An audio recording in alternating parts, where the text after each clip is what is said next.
I still remember my first night shift like it happened yesterday, though it's been months. I had just finished the academy, all bright-eyed and nervous, eager to prove I belonged behind the wheel of a patrol car. The station smelled like old coffee and disinfectant, a combination that would haunt me more than I realized. My training officer had gone home early that night, leaving me alone with the radios, the blinking lights, and the empty streets outside. It was the kind of quiet that feels heavier than it should, like the darkness itself is pressing down on you, and I hated it immediately. The first few calls were routine, noise complaints, a car pulled over for speeding, a barking dog that wouldn't stop. Easy stuff. I kept telling myself, this isn't scary, it's just part of the job. But there's a certain silence after a radio call ends that sneaks up on you. It's not just quiet, it's the absence of life, like the world outside forgot I was even there. I told myself it was nerves, that my imagination was overreacting. I had to believe that, because I was a rookie, and rookies can't crack under silence. It was a little after midnight when the call came in. The dispatcher's voice was clipped efficient, like she had hundreds of these every night. 911, what's your emergency? She asked. Only this time, there was no voice on the other end. Just nothing.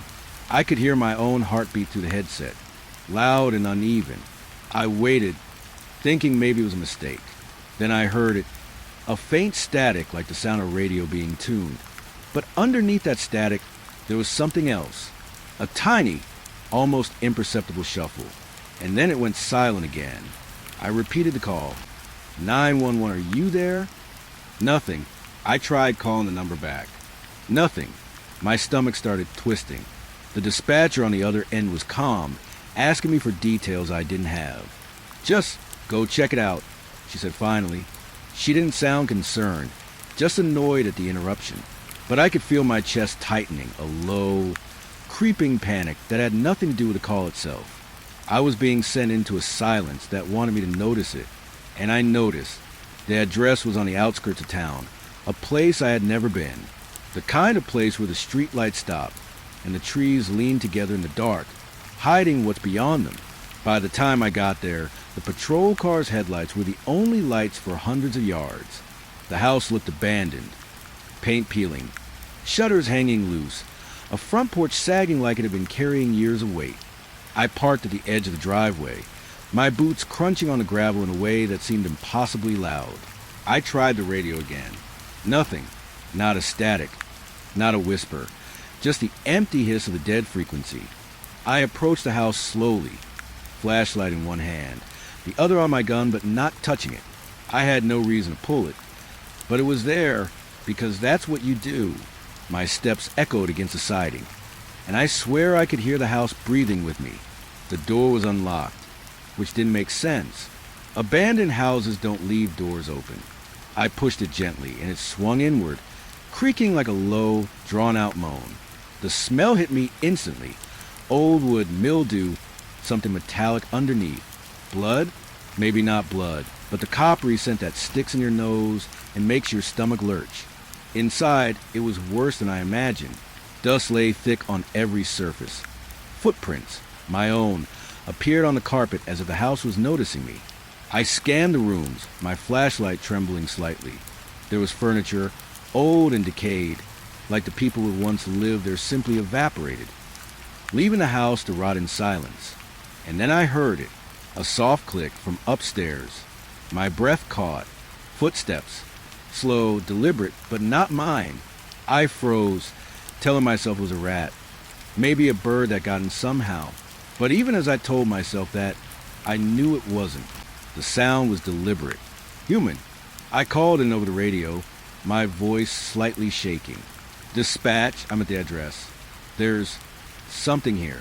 I think someone's inside. There was only static. My hand slid down to the doorknob that led to the stairs. Something about that staircase made my stomach coil. I shouldn't go up there. I told myself that over and over. Just check the house from the bottom floor. Don't go up there. But curiosity, fear, and some misguided sense of duty pushed me forward. One step, then another, the wood groaned under my weight, each sound sharper than the last. Halfway up, I heard it again, a faint whisper this time.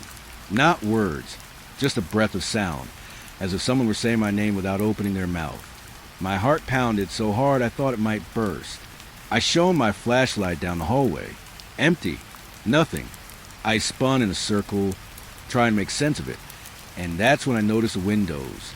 Every single one of them was black, but not from a night. They were smeared as if someone or something had pressed against them from the inside. Only I was inside.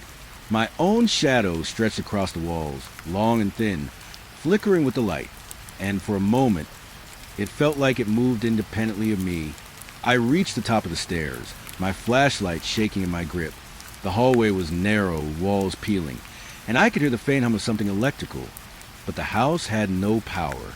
Then, the whisper again, closer this time, and I swear, it wasn't coming from any direction. It was all around me. My knees nearly gave out. I wanted to run, but my body refused. I was frozen, listening to a sound that shouldn't exist. And then I saw it. A figure, just a shadow, at the far end of the hallway. No face, no features, just a dark, human-shaped blur. I couldn't tell if it was moving or if it had always been there. My breath caught. I called out, "Who's there?" And the whisper stopped. Dead silence. My own voice sounded alien in the air. And then the phone, my radio, crackled to life just for a second. A single word. My name. Whispered, soft, and impossibly close, as if it was in my ear. I bolted. Down the stairs, out the front door, and into the car, slamming the door behind me. My hands were shaking so badly I could barely start the engine. I looked back once, and the windows on the second floor were empty black, but I swear I felt it watching. The silence outside the house wasn't just the absence of noise anymore. It was alive, waiting. And even though I drove away, I felt it following me in my mirrors, in my shadow, in the tight squeeze of my chest that wouldn't let go. When I finally called it in, my voice cracking, I was told nothing had been reported at that address. No one had lived there for years. No calls had come from that number. I laughed nervously over the radio, trying to make it sound like a joke. Yeah, rookie mistake. I said, but the truth is, I know what I heard. I know what I felt. That house wasn't empty. And something in that silence knew my name. I didn't sleep for the rest of the night. I drove the rest of my shift in a daze, staring at every shadow, every empty driveway, wondering if it would call me again. The dispatcher's voice came over the radio now and then, routine reports, nothing special. But I could still feel it there, just beyond the edge of the static, waiting. And I knew I wasn't ready for another night like that. I still don't think anyone ever is. I don't know what it wanted. I don't know if it was alive or just aware. But I know one thing. Silence has a sound and it has a weight. That night, I learned it weighs heavier than fear itself. And sometimes, when I'm alone in my patrol car, late at night, I swear I hear a shuffle in the distance. A whisper that isn't quite my name, but almost. And I remember that first night, standing at the edge of that house, listening to nothing, feeling everything, and knowing that I was never really alone. I didn't sleep at all after that first call. Even when I thought I might have, my dreams were just echoes of the house, dark shapes flitting at the edge of my vision, whispers I couldn't understand. By the time my next shift rolled around, I was more jittery than I had ever been. My training officer had warned me about night shifts and rookie nerves, but nothing had prepared me for that house. I kept seeing it in my mind. The sagging porch, the dark windows, the way the shadows moved inside, as if the walls themselves were breathing.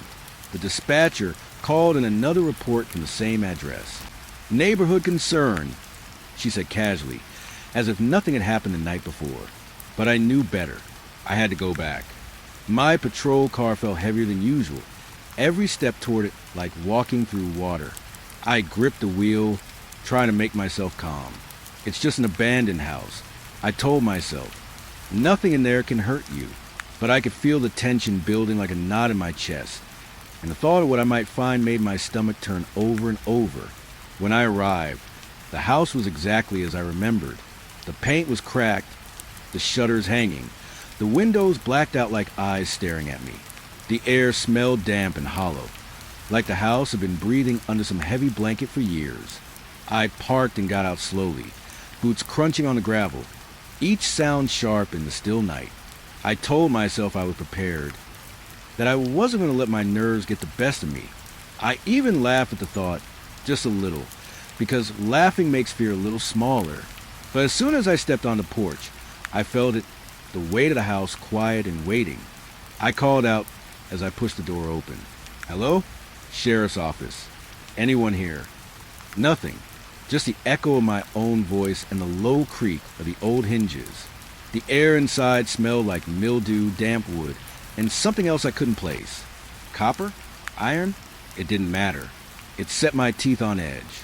My flashlight cut a path through the darkness, bouncing over furniture coated in dust. The living room was empty, save for the shadows stretching from my light. I took a deep breath, trying to focus. Just check every room. It's an empty house. Nothing else. I started with the ground floor. The kitchen smelled worse than the living room, old and sour, like rotten food left to sit for years. The cabinets were open, drawers pulled halfway out. Nothing moved, nothing shifted, but I could feel it, the sense that I wasn't alone. My flashlight trembled in my hands, though I tried to steady it. Every shadow seemed to twitch just as I looked at it. I told myself I was imagining it, that it was just my nerves, but my stomach knew better. The air upstairs felt thicker, heavier, like it was pressing down through the ceiling boards. And then I heard it, a soft shuffle, upstairs. My heart jumped and I froze. Footsteps, slow, deliberate, not mine. I swallowed hard and told myself again, it's probably a raccoon or a loose board. Nothing's here. But the footsteps didn't sound like something small. They were heavier, and they moved with purpose. I called out, my voice shaking despite my best efforts. "Hello? Is someone there?" Silence. Only the shuffling continued, pausing, starting again. Sometimes closer, sometimes farther away, but never leaving the floor above me. I tried to listen carefully, trying to pinpoint the sound.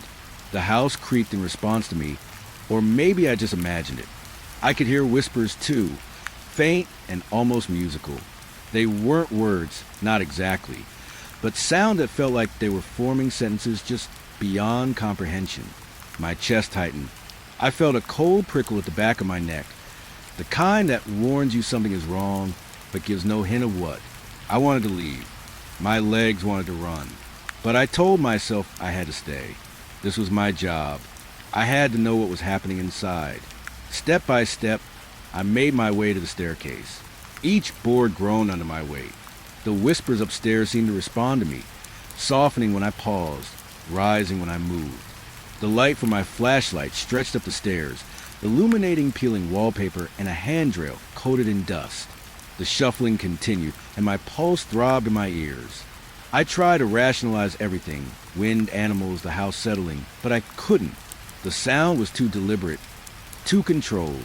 Someone or something was up there, moving in a way that made my instincts scream. I reached the top of the stairs, shining the light down the hallway. It was empty, or at least it looked empty. The windows were dark and opaque, like mirrors that reflected nothing. I paused, listening to the whispers. They weren't coming from one direction. They were all around me, echoing softly, faint as if the house itself were speaking. I could feel the air move, like a gentle breath against my skin, though there was no wind.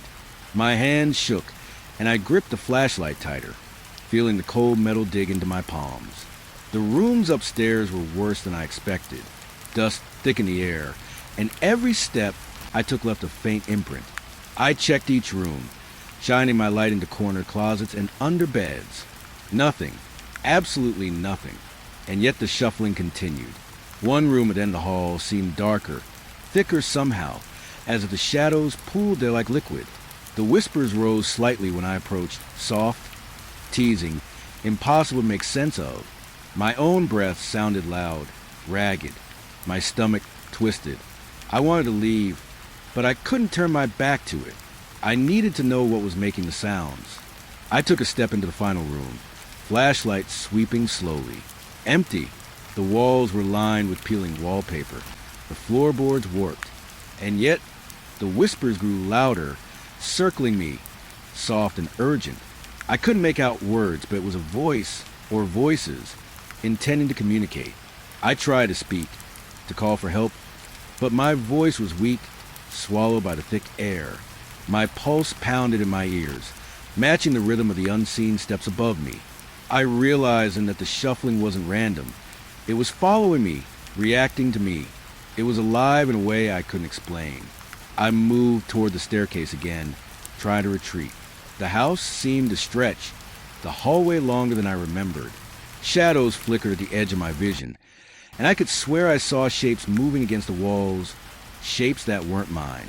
My flashlight beam wavered despite my best effort to hold it steady. I felt eyes on me. Though there was no one there, I felt the whispers pressing closer, like the house itself was leaning in to listen. Panic clawed at my chest. I had to get out. I had to leave before it noticed me completely. I ran down the stairs, stumbling over a loose board, my flashlight bouncing and casting wild shadows on the walls. The whispers didn't stop. They followed me, echoing, twisting into shapes I didn't want to understand. I reached the front door, flinging it open into the cold night air. The house stood silent behind me, dark, empty, or at least it appeared so. My chest heaved, my hands slick with sweat. I climbed into my patrol car, locking the doors, and sat for a long moment, trying to convince myself I was safe. But I knew better. The house had watched me. The whispers, the footsteps, the presence upstairs. It had registered me. I could feel it lingering, even from the edge of the driveway. And though I drove away, lights fading in the rearview mirror, I couldn't shake the feeling of being followed. I couldn't shake the sense that the house wasn't empty at all. Not really. That silence I'd feared before. It had a voice, and it had called to me. I reported the scene back to dispatch, hands shaking, voice tight. All clear, I said, though I wasn't sure if it was true. The number on file was unoccupied, the house listed as abandoned for years. They asked me a few questions, and I answered as calmly as I could, pretending, but I knew the truth. I had been inside. I had heard it, and somewhere in that darkness, upstairs, it was still waiting, whispering, listening, knowing my name, even if it hadn't said it yet. I haven't gone back. I haven't needed to. And yet, some nights, when I drive past that stretch of road on patrol, I feel it, that weight, that silence. And I remember the footsteps upstairs, and the whispers that weren't words but weren't nothing either. I remember the way the air pressed down on me, heavy and deliberate. And I know, even if I never return, the house will remember me, and I will remember it. Even after I left the house that night, I couldn't shake it. The air seemed heavier, like the night itself had been marked, and I could feel eyes on me, even in my patrol car. I kept telling myself it was nerves, rookie fear twisting my imagination, but I knew deep down it wasn't. Something had followed me from that house, something patient, waiting for me to realize it was still there. The next night, I was assigned to the same sector. I hoped, maybe foolishly, that staying in my car and patrolling the streets would make it stop. Maybe the house was gone. Maybe it didn't matter. But as soon as I turned onto that stretch of road, the air changed. The night was unnaturally quiet. Even the wind seemed hesitant to move. My headlights cut through blackness, illuminating only the asphalt and the occasional broken fence post. I tried to focus on the radio chatter, but it was strangely absent. The usual reports, routine traffic stops, everything silence. The kind of silence that feels like a weight pressing against your eardrums. Then I saw it, a shadow fleeting across the periphery of my vision. At first, I told myself it was a trick of the light, a tree, a road sign, but it moved, quick, deliberate, just along the edge of my headlights. I blinked and it was gone. My pulse spiked. I could feel it watching, staying just outside of sight. Every instinct I had screamed to drive away, leave the area, call for backup, but I couldn't. I had to know. That house had left something behind, and I was going to find it, even if my mind tried to convince me otherwise. I parked near the edge of the woods adjacent to the abandoned street. The shadow lingered for a moment in the darkness, then vanished entirely. I told myself it was nothing, just my imagination stretching the darkness into shapes. But my gut refused to let me believe that. There was a presence, intangible yet heavy, hovering nearby. I gripped the radio tightly in my hands. Every other night, it had been a lifeline. Now, it felt like a tether to something I didn't want to hear. Then it happened. The radio crackled, not the usual static or dispatch chatter, but a voice. Low, soft, deliberate. I froze, my hands tightening on the device. "Don't look back," it whispered. My stomach dropped. The voice wasn't familiar. Not anyone at the station. Not any dispatcher I'd ever heard. It was other. And it wasn't speaking through words alone. It carried a weight, a sense of knowing, as if it could see me through the darkness. "Who's there?" I whispered, not expecting an answer. Silence. Then a faint laugh, so soft I almost thought it was a wind. My heartbeat thundered in my chest. The shadow returned, this time inside the car, reflected in the side mirror. I jerked my head, flashlight pointing into the woods. Nothing, but the reflection lingered, dark and shapeless, impossible to place. I told myself I was overreacting. I tried rational explanations. Exhaustion, nerves, maybe even some leftover adrenaline from the first night at the house. But no explanation fit. The shadow didn't behave like anything natural. It followed me, moved with me, but never fully revealed itself. Like it existed just out of phase. A predator testing its prey, learning the limits of my fear. I drove slowly, lights cutting through the black road. Every time I glanced at the mirror, I caught movement just beyond my sight. The radio crackled again, voice low, urgent. "Don't stop," it said. My grip on the wheel tightened. I couldn't stop. Stopping meant letting it catch me. I felt it instinctively. I tried to talk to it, reasoning with whatever it was. "I'm just doing my job. I'm not here to hurt anyone. Just leave me alone." Silence, and then a faint shuffle from the back seat. My heart almost stopped. I spun around. Nothing, just a dark interior, empty except for me, but I could feel it there, close enough to brush against the back of my neck. My hand shook, flashlight trembling in my lap. I wanted to believe I had imagined it, but the chill that ran along my spine told me otherwise. I pulled off the road onto a small clearing near the woods. Maybe getting out of the car, shining the flashlight around, would make it disappear. Maybe it would show itself fully and I could face it. I opened the door and the night hit me like a wall. Cold, heavy air, the smell of damp earth and decaying leaves. My flashlight cut narrow beams across the clearing. Nothing. Trees stood tall, motionless. But then, from the edge of the woods, I saw it again. Shadow, thin, flickering, as if it were made of smoke or mist, moving just along the border of the light. I stepped forward, heart pounding. "What do you want?" I called into the night. No answer, but the radio crackled once more. This time, words I recognized, not from anyone I knew, but my own voice. My own voice, calling out from the static. "Leave. Go back. Don't look." I staggered backward, fumbling with the radio, my breath coming fast and shallow. The sound wasn't just coming from the radio. It was inside my head, echoing in the chambers of my own skull. I stumbled back to the car, slamming the door and locking it. The shadow moved with me, pressed against the windows as I fumbled with the keys. It didn't knock or rattle, just leaned there, impossibly still, impossibly present. I could feel its weight through the glass, and I thought for a moment I might scream. My body refused. It was paralyzed with fear, rooted to the seat, ears straining for any hint of normality. But normal had left me. It had abandoned me somewhere between that first night at the house and this endless chase through darkness. Finally, I managed to start the engine. The shadow lingered for a heartbeat, a smear of darkness that refused to let go. Then it receded, slipping back into the trees. But the radio remained alive, crackling, whispering just faintly enough to keep me on edge. Even as I drove away, I could hear fragments of my own thoughts spoken aloud, distorted, foreign. I didn't dare look in the rearview mirror. I knew it was there, following, patient, waiting for me to let my guard down. I reached the edge of town, lights and the few street lamps cutting the darkness into familiar shapes. The shadow never appeared in the light. It never came into the safety of the known. But I could feel it still pressing against the edges of my mind, wrapping around my fear, holding it in place. My patrol car felt heavier, as if carrying the weight of unseen eyes.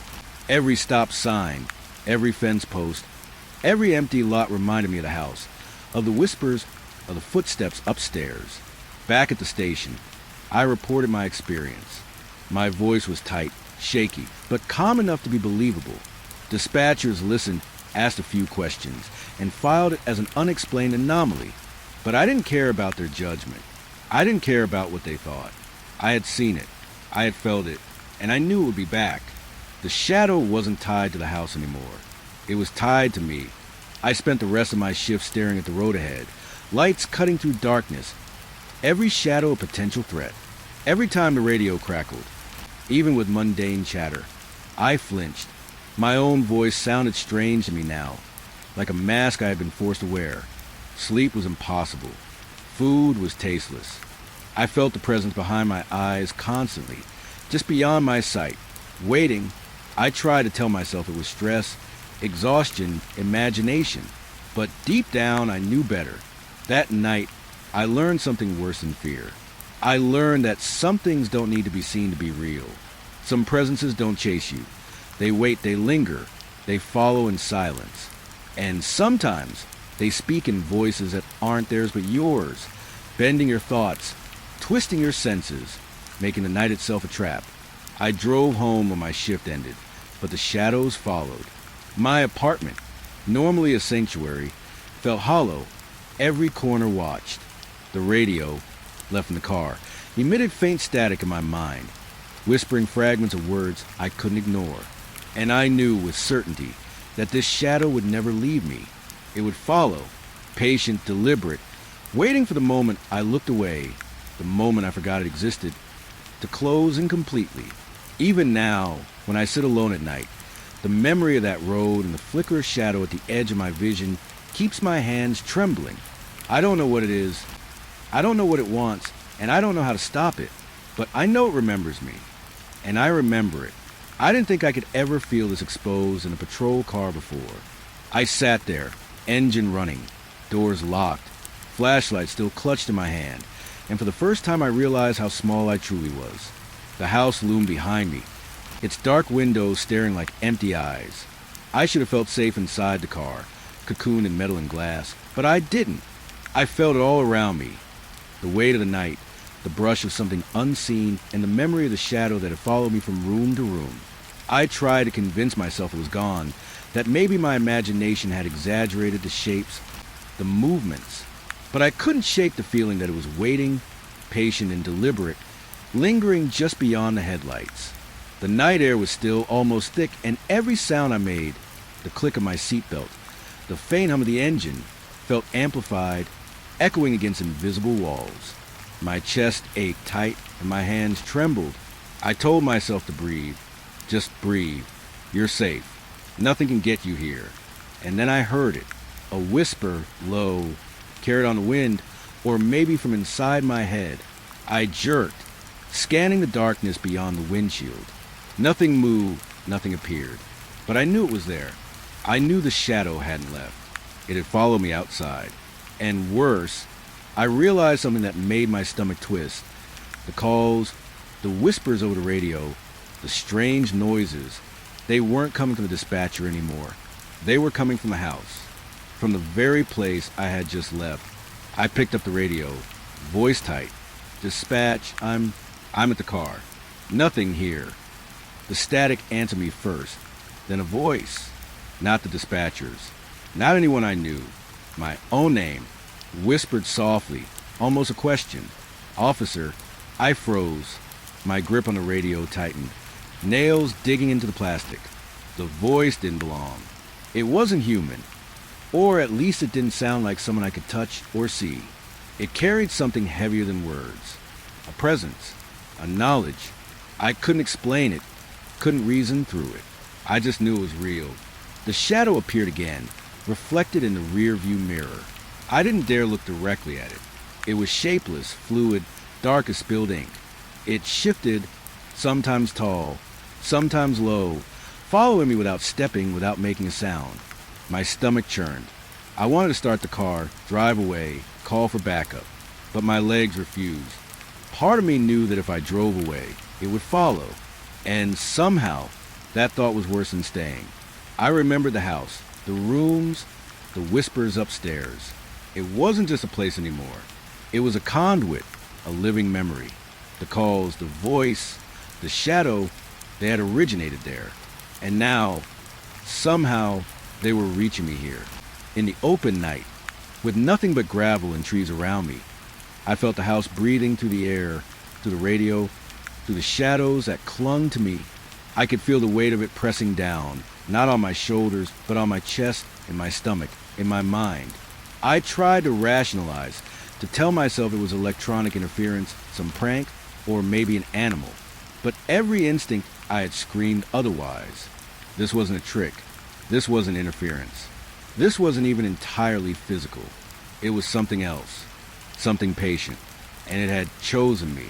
I remember staring into the darkness for what felt like hours, flashlight beams sweeping over empty fields, roadside weeds, broken fence posts. I could hear the faintest shuffle sometimes, just at the edge of the light, and my stomach flipped every time. My heartbeat roared in my ears. The radio crackled again, and I could make out more than just my name this time. Words, fragments, leave now, don't go back. I wanted to respond, to argue, to tell it couldn't reach me here. But my voice failed me. The more I sat, the more aware I became of the night.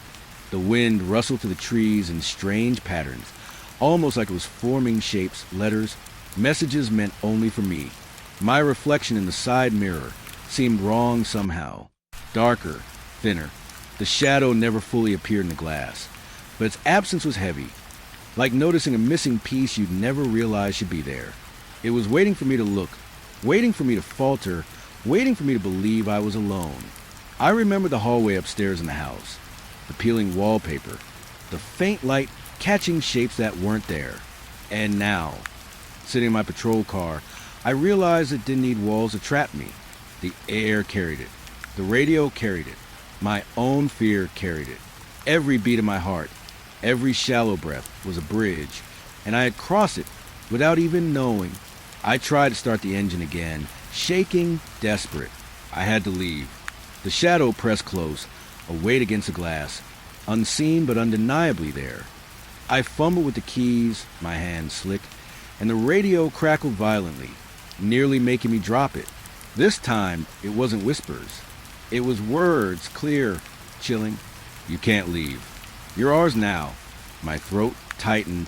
I swallowed, but no sound came. I wanted to scream, to call for help, to tell someone that something impossible was here. But who could understand? Who would believe me? The wind picked up, scattering leaves and dust across the gravel, and I caught a movement in the corner of my eye. The shadow was stretching now, longer, darker, moving in ways that didn't make sense. I blinked, and it seemed closer, almost pressing against the glass of the car. My breath caught. I pressed my hands to the wheel, trying to steady them. But the fear inside me was growing, winding tighter with every second. I realized then that this wasn't just a presence. This was attention, observation. It had learned my patterns, my weaknesses, and it was patient enough to wait for me to notice. I thought about the first call, the silent 911, about the whispers upstairs, the footsteps that didn't belong to anyone. And now here it was, not in the house, not confined to walls, but in the dark outside, inside the night, inside me. I felt exposed, vulnerable, completely alone. And yet it wasn't just about fear. It was about knowing that no place I went would ever be truly safe. That somewhere, somehow, the house had extended its reach, and I was inside it, whether I wanted to be or not. I tried to calm myself, to focus on breathing, to make sense of it.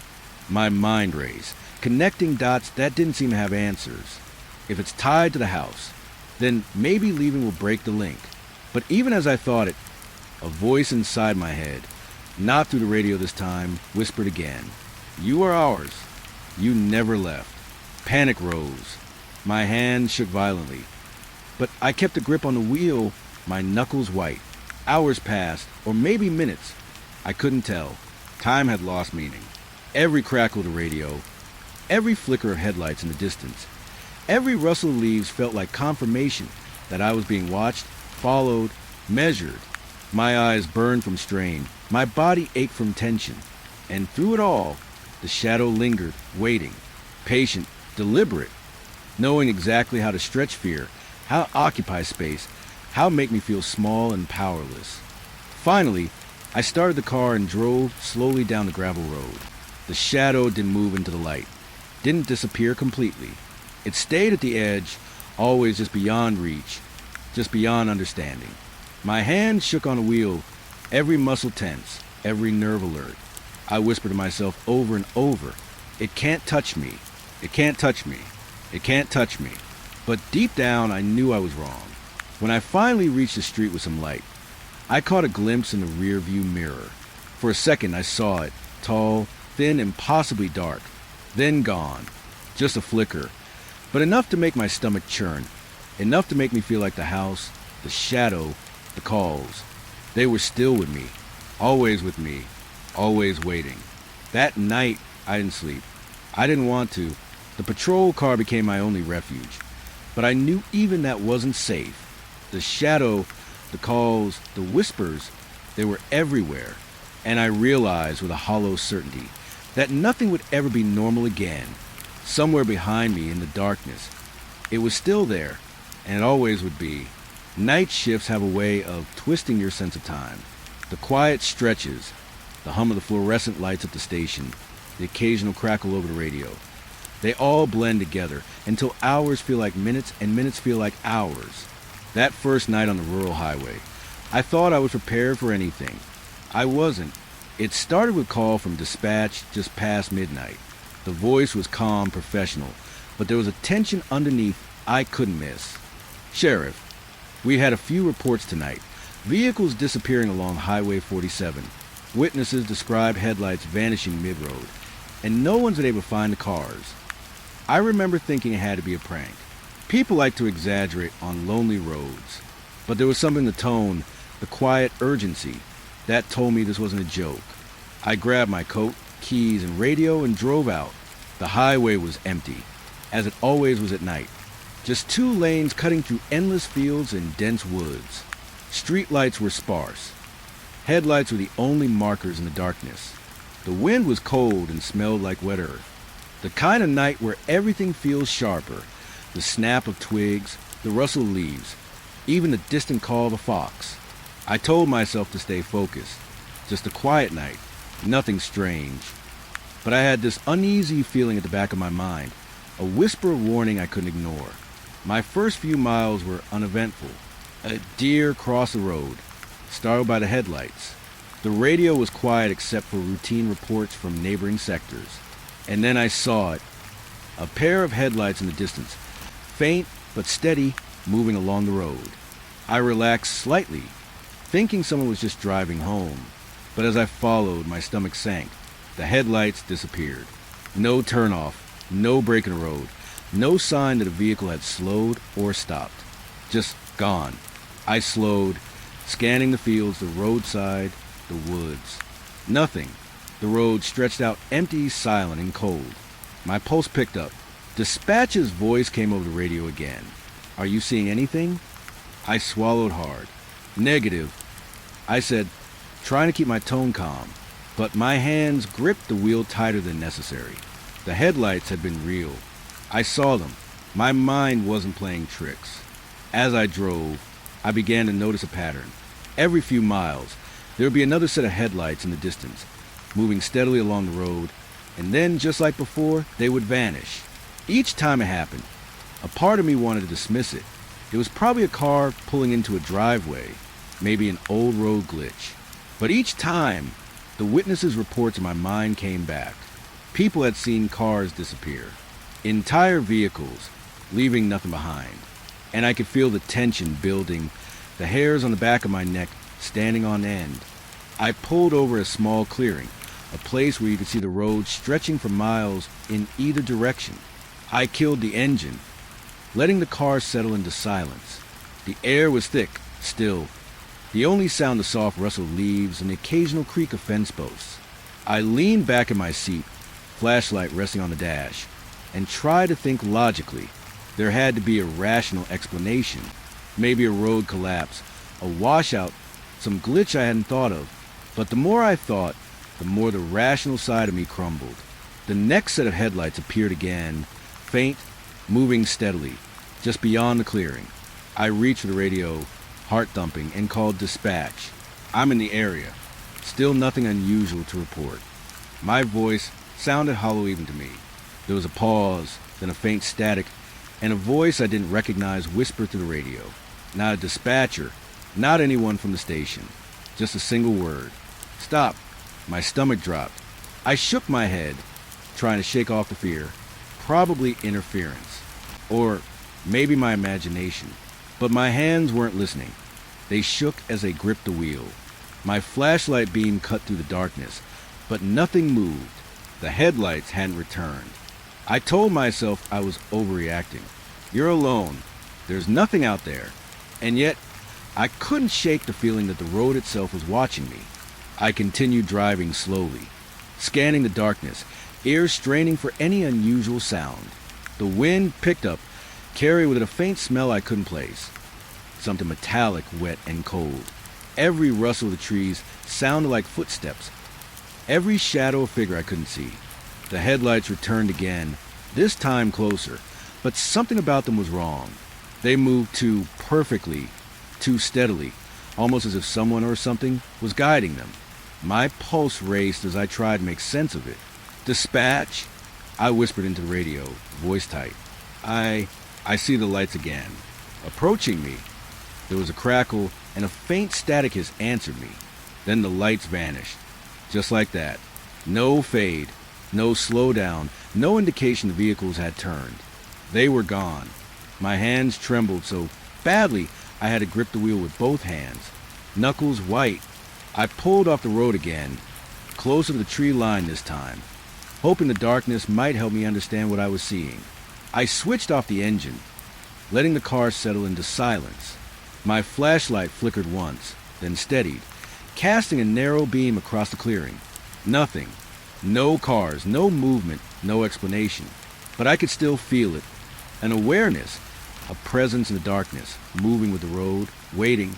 My stomach churned, my chest tight, and I realized I had been holding my breath for far too long. Then I heard it, a faint sound, almost like a whisper carried by the wind. It didn't form words, just a movement of sound that raised every hair on my arms. My pulse hammered in my ears. I glanced around, shining the flashlight over the trees, the road, the empty fields. Nothing, but the feeling remained. Someone or something was here, watching, measuring, waiting. I tried to rationalize again. Maybe it was a trick of the headlights, a reflection from my mirror. Maybe the stories weren't true, but a part of me knew better. I had seen enough to understand that something unnatural was happening here. Vehicles didn't vanish without a trace.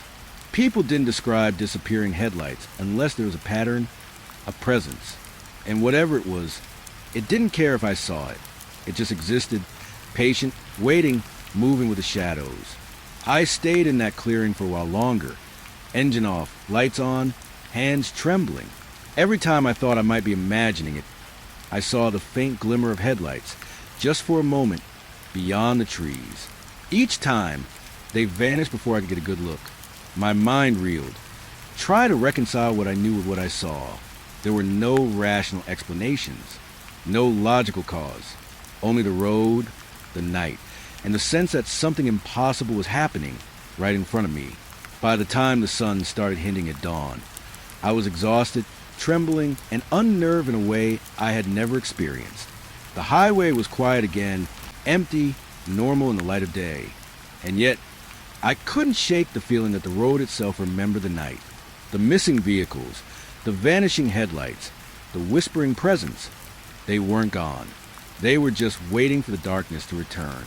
Even now, I can't drive that stretch of highway at night without thinking about it. I can still see the headlights fading into nothing, feel the weight of the silence pressing against me, and I know Somewhere out there on that long, empty road, the night waits, patient, deliberate, and ready to take anyone who dares travel alone. The highway felt different that night. Even before I saw the headlights vanish, I knew something was wrong. The air was thick, heavy with fog rolling across the asphalt in thin, ghostly layers. It clung to the trees, the guardrails, even my patrol car, like it was alive. I rolled the windows up, trying to block it out, but it seeped in anyway, cold and damp, crawling over my skin, sinking into my chest. The first pair of headlights appeared just past a bend in the road. A car, moving slowly, too carefully, as if the driver sensed the fog and didn't trust it. I followed, keeping a safe distance, flashlight cutting narrow beams across the mist. And then, just as suddenly as I saw them, they disappeared. Gone. No turnoff, no brake lights, no sound of tires skidding or stopping. Nothing.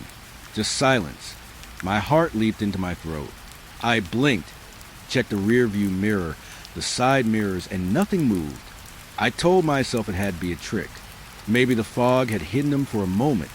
Maybe my eyes were playing games. But instinctively I knew better. I had been driving that stretch of road for years, alone at night countless times, and I knew every dip, every turn, every shadow. This was new. This was something that didn't follow the rules of the road or physics. My stomach churned tight with dread, but I forced myself to stay calm. Keep driving. I moved slowly, engine humming, headlights cutting weak paths through the fog. I scanned the sides of the road, expecting to see the car pull out, maybe parked in a driveway, maybe hidden behind trees. Nothing. The fog seemed thicker now, pressing closer to the car. Every rustle of leaves, every distant creak of a signpost sounded amplified, like the world had been silenced, and I was the only one left breathing. Another set of headlights appeared up ahead. My pulse quickened. I followed, trying to maintain distance, trying to see if this one would vanish too. And it did, just like the first. No warning, no sound, no trace. My hands gripped the wheel, knuckles white. My stomach flipped. There was a pattern here. Someone was orchestrating it, and I was being pulled into it, whether I wanted to be or not. I pulled over at a small turnout, fog swirling thick around me, headlights of my car barely piercing the gray. I reached for the radio, voice tight. Dispatch. I've got multiple sightings, vehicles disappearing. They're just gone. Static answered me first, then the dispatcher's calm voice. Copy. You're sure they're not pulling off? I swallowed hard. Positive. Nothing. Just silence. Fog. Gone. The dispatcher paused. Keep us posted. Stay safe out there. The words were reassuring, but they did nothing to settle my nerves. I could feel it pressing closer now, a weight in the fog, a presence I couldn't see but could sense in every fiber of my body. I wanted to leave, to drive back toward town, toward light, toward something familiar. But the pull of the highway, the strained compulsion to keep watching, kept me there. Minutes passed, or maybe hours. Time felt fractured on that road. Another pair of headlights appeared in the distance, faint, wavering. My breath hitched.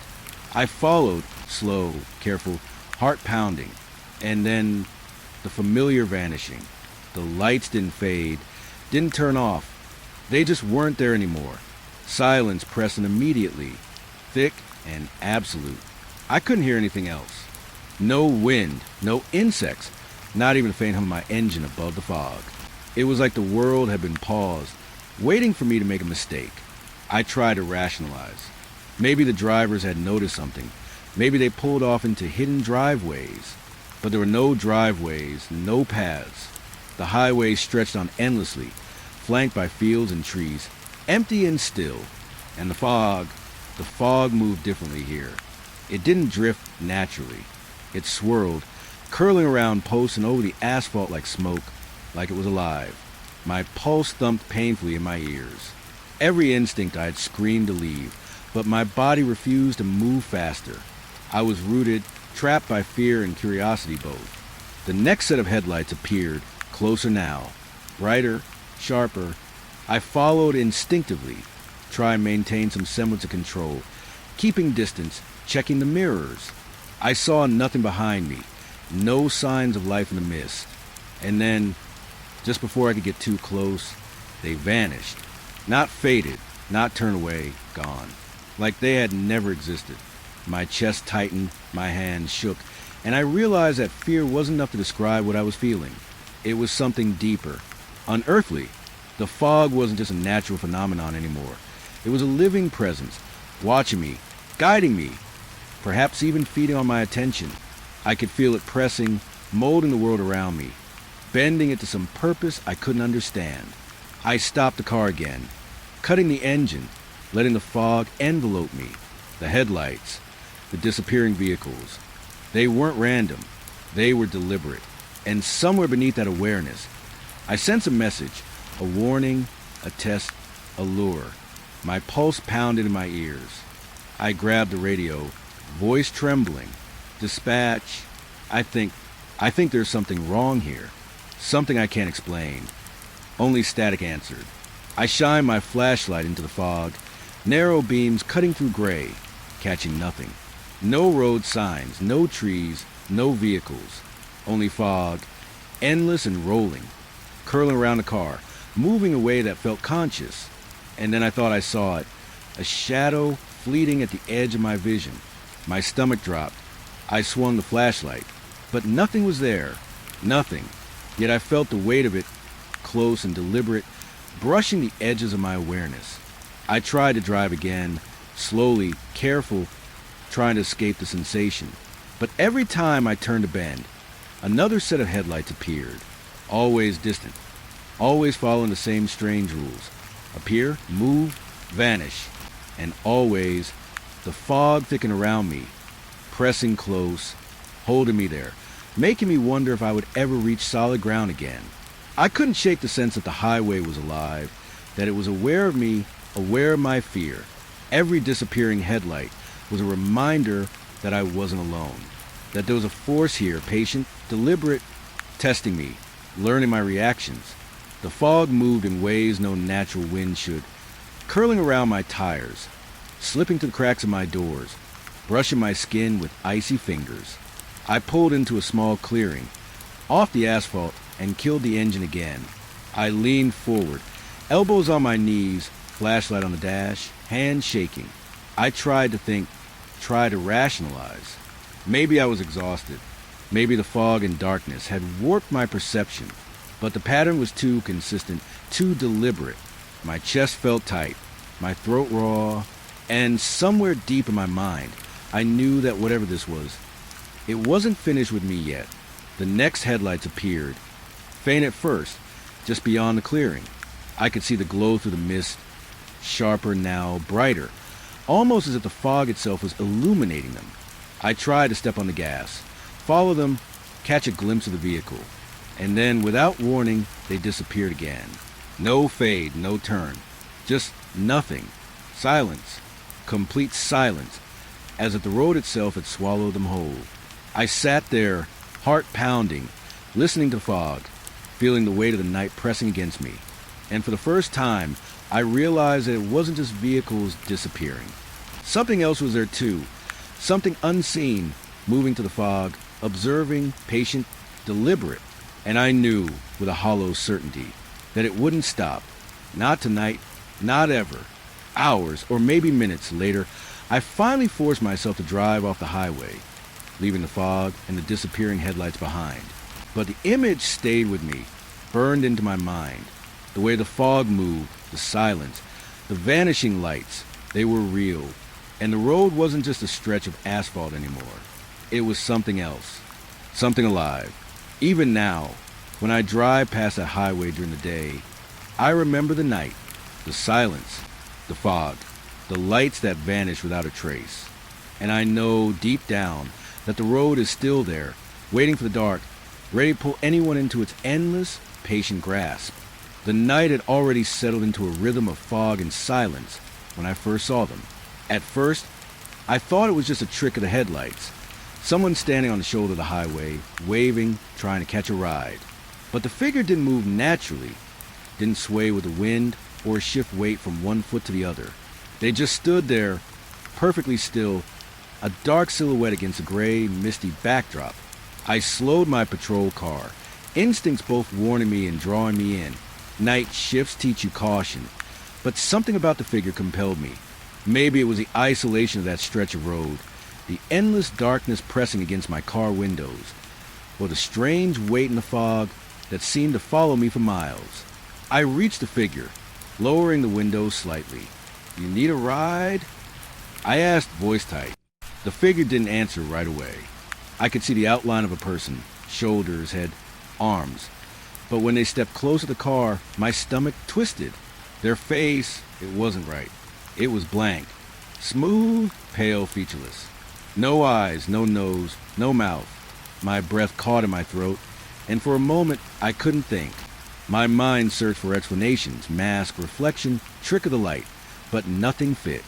I'd seen a lot in this job, but nothing like this. I wanted to drive away, to escape, to leave the figure on the shoulder where it belonged. But part of me, the part trained to respond to someone in need, kept me rooted there. I unlocked the passenger door and gestured for them to get in. Against every instinct screaming at me to run, they stepped inside the car. The fog seemed to follow them in, curling into the vehicle, cold and damp, wrapping around me like fingers. I swallowed hard, trying to focus on something tangible. The steering wheel, the hum of the engine, anything. The figure sat silently, hands folded neatly on their lap, posture perfect. And then, softly, they spoke or tried to. A sound came out, but it wasn't human. It was distorted, like someone had taken a voice and twisted it through static and shadows. I couldn't make out words, only fragments, syllables stretched and warped, almost painful to hear. I tried to respond. "Can you talk to me? Do you need help?" My voice sounded hollow in the car. Even to me, the figure tilted their head slightly, a gesture that should have been human, comforting. But it only amplified the wrongness, the impossibility of what I was seeing. Their blank face seemed to absorb the light, reflecting nothing, yet somehow drawing my attention, my awareness, into its emptiness. The fog outside thickened. I could barely see the edge of the road now. Trees emerged as shadows, leaning toward the asphalt, bending in ways that didn't make sense. My pulse spiked. I could feel the figure watching me, not through eyes, but through presence. Something patient, deliberate, aware. My training told me to focus, to stay calm, to remember procedure. But fear clawed at me, a slow burn deep in my chest that made every breath shallow and ragged. I tried to speak again, voice firmer this time. "Where you headed?" There was no reply, just a distorted static whispering through the car's interior. It filled my ears, vibrating through my skull, and I realized with a shiver that the sound was coming from inside my head as much as it was from the figure. Panic rose. But I kept my hands on the wheel, gripping it so hard I thought I might crush it. The car's headlights cut through the fog, illuminating a turn in the road. I tried to focus on the asphalt, on the lane lines, on the faint glow of the horizon, anything. But every time my eyes flicked to the passenger seat, the figure seemed to inch closer, not moving physically, not leaning forward, but somehow closer, as if their presence expanded, filling the space. My chest tightened. I felt trapped. Every instinct told me to stop the car, to force them out, to escape.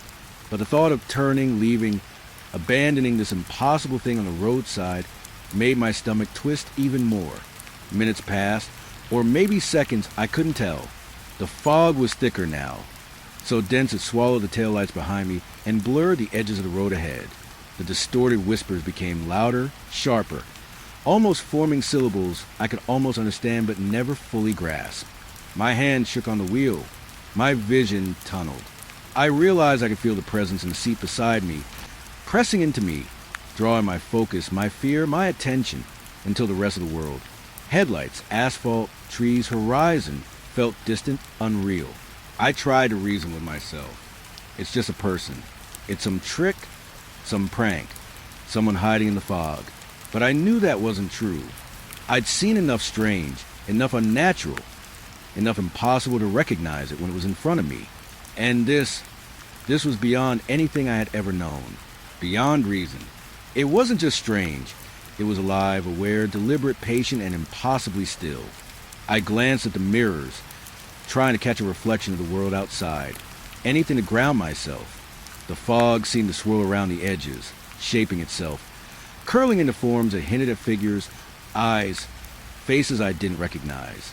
Every turn of the road felt calculated, every bend rehearsed. I was driving, but I wasn't in control. Something else guided the highway tonight, and it was testing me, observing me, learning me. Finally, I spoke again, voice barely a whisper. "Why are you here? What do you want?" The distorted voice responded immediately this time, not with words but with emotion, not anger, not malice, but a cold, patient curiosity that made my spine ice over. My heart pounded. I realized with a sinking certainty that the figure didn't need a face to communicate, didn't need words to convey intention. Their presence, their silence, the impossibility of their appearance. All of it was a message. I was meant to see, to feel, to understand, and yet I couldn't. I tried to keep driving, to put distance between myself and the roadside emptiness, but the fog resisted, curling around the car, stretching, pressing, almost like it was alive. My pulse throbbed in my ears, my hands shaking, every muscle tense. The distorted whispers continued, now merging with the hum of the engine, with my own thoughts, until I could no longer tell what was real and what was not. A bend in the road brought me briefly to a clearing in the fog. For a second, I thought I might be free, thought I might glimpse the edges of the world beyond this nightmare. But then I looked at the passenger seat. The figure had leaned slightly closer, their presence pressing into me more intensely than ever. The blank face reflected nothing, absorbed the faint glow of the headlights. Yet I felt every inch of awareness emanating from them. My stomach twisted, my chest constricted. Fear settled in deep and permanent. I realized then that this was no ordinary hitchhiker. This was not human, and it had chosen me. The idea of stopping the car, of demanding they leave, of turning back or speeding away, felt impossible. I couldn't escape. I was trapped by fear, by curiosity, by the impossibility of what was sitting beside me. The fog, the road, the night itself seemed complicit, part of the same presence that had followed the headlights, that had whispered to the radio, that had made the highway feel alive and patient. I kept my eyes on the road, flashlight cutting weak beams of the fog, heartbeat hammering, breath shallow. I told myself, just drive, keep moving, don't look away, don't stop, but my mind refused to stay focused. Every flicker of shadow, every hint of motion, every distorted whisper clawed at my sanity. The figure didn't speak clearly, didn't move significantly, and yet it dominated the space. I could feel it in my chest, in my mind, in my very sense of being. Miles passed, or hours, I couldn't tell. The fog began to thin slightly, and I thought, perhaps foolishly, that the nightmare was ending. But when I glanced at the seat, the figure was still there, blank face, distorted voice, patient, waiting, and I realized with a shiver that I hadn't driven anywhere. The road hadn't changed. The presence hadn't left. I was still in the grip of something I could neither see clearly nor fight. I didn't speak again. I couldn't. Words felt useless. Any sound I made seemed swallowed by the fog, absorbed by the presence beside me. All I could do was drive, hands white-knuckled on the wheel, heart pounding, mind racing. And I knew that when the fog fully lifted, when I finally reached the end of that stretch of highway, the memory of this ride would linger, heavy and inescapable, marking the night, the road, and me in ways I couldn't yet understand. The night had stretched on, long and quiet, when the first static began. At first, I thought it was just interference, the kind of thing that happens when a patrol car drives through areas with weak signal or old lines. But then the sound changed. The crackle became a hiss, and the hiss began to form words. At first, it was hard to make out, just fragments, soft murmurs, distant syllables, nothing coherent. I tightened my grip on the wheel, eyes darting over the dark road ahead, listening. And then I heard it clearly, a voice low, distant, familiar, my own voice, saying things I hadn't said aloud, words I had only thought, only whispered in the back of my mind. My stomach dropped. I reached the radio, thinking it was some prank, some malfunction. Dispatch? Did you? The static cut me off, rising in volume, filling the car, vibrating through my chest. I tried to calm myself, reminded myself of the rules. Radios sometimes misfire. Electronics pick up stray signals. The night plays tricks on your senses. But this wasn't a trick. The voice wasn't just speaking. It was reading me. Every fleeting thought, every worry, every fleeting doubt was out there, woven into the crackling hiss. My pulse quickened and my breath came fast. I kept my eyes on the road, trying to focus, trying to convince myself I was imagining it. But I wasn't. The first words I recognized, whispered softly through the static, made my blood run cold. You're not safe. You shouldn't be here. It wasn't spoken by dispatch. It wasn't over the radio in any normal channel. It was inside my head as much as it was through the speaker. I could feel it, like a presence pressing against my mind, sliding along the edges of my thoughts, dragging my focus toward it. I wanted to turn the radio off. I wanted to smash it, throw it from the window, anything. But even as I reached the switch, the voice shifted, almost teasing. It mimicked my own tone, my own nervous hesitations, repeating thoughts I hadn't dared to say aloud. Why did I come here? Why am I still driving? The words echoed in the car, vibrating with a rhythm that felt in sync with my own heartbeat. I pulled the car to the side of the road, headlights cutting through the thick night fog, engine idling. My hands shook violently on the wheel. The radio crackled again, louder this time. The words were clearer, more insistent. You think you can leave. You think it's over. But it isn't. My stomach twisted. My throat tightened. I couldn't move, couldn't respond. Every instinct screamed to run, but my body refused to follow. The fog outside seemed to press closer now, curling around the tires, wrapping itself around the car like smoke. My breath hitched. Every sound, every movement of the car, every rustle of leaves outside felt magnified. I tried to reason with myself. It's just interference. It's just static. Nothing can harm you through a radio. But the voice knew my doubts, my fears, and twisted them back at me. You know it's real. You know you're alone. I turned the radio knob, trying to find another channel, hoping for silence, for clarity, for normalcy. Nothing. Every adjustment only distorted the voice further, stretching it, bending it into tones I couldn't place. And then, almost perfectly, it repeated what I had thought seconds before. You shouldn't have come this far. My pulse jumped. My hands were slick with sweat, gripping the wheel so hard I thought I might leave grooves in the leather. I drove on, slower this time, heart hammering, every nerve alert. The words continued, a constant whisper through static, through the fog, through the oppressive darkness that surrounded the highway. Why are you here? You can't turn back. They're waiting. And with each phrase, each repetition, I felt the weight of the night pressing harder, dragging my thoughts outward, entwining my fear of the voice's cold, deliberate presence. I tried to focus on the road, on the headlights cutting through the fog, on the faint glow of distant signs. Anything, but the voice wouldn't stop. It mimicked my doubts, my anxieties. Every hesitation I had in my own mind was amplified, repeated back to me, louder, clearer. You're too tired. You're too scared. You're not prepared. My chest tightened.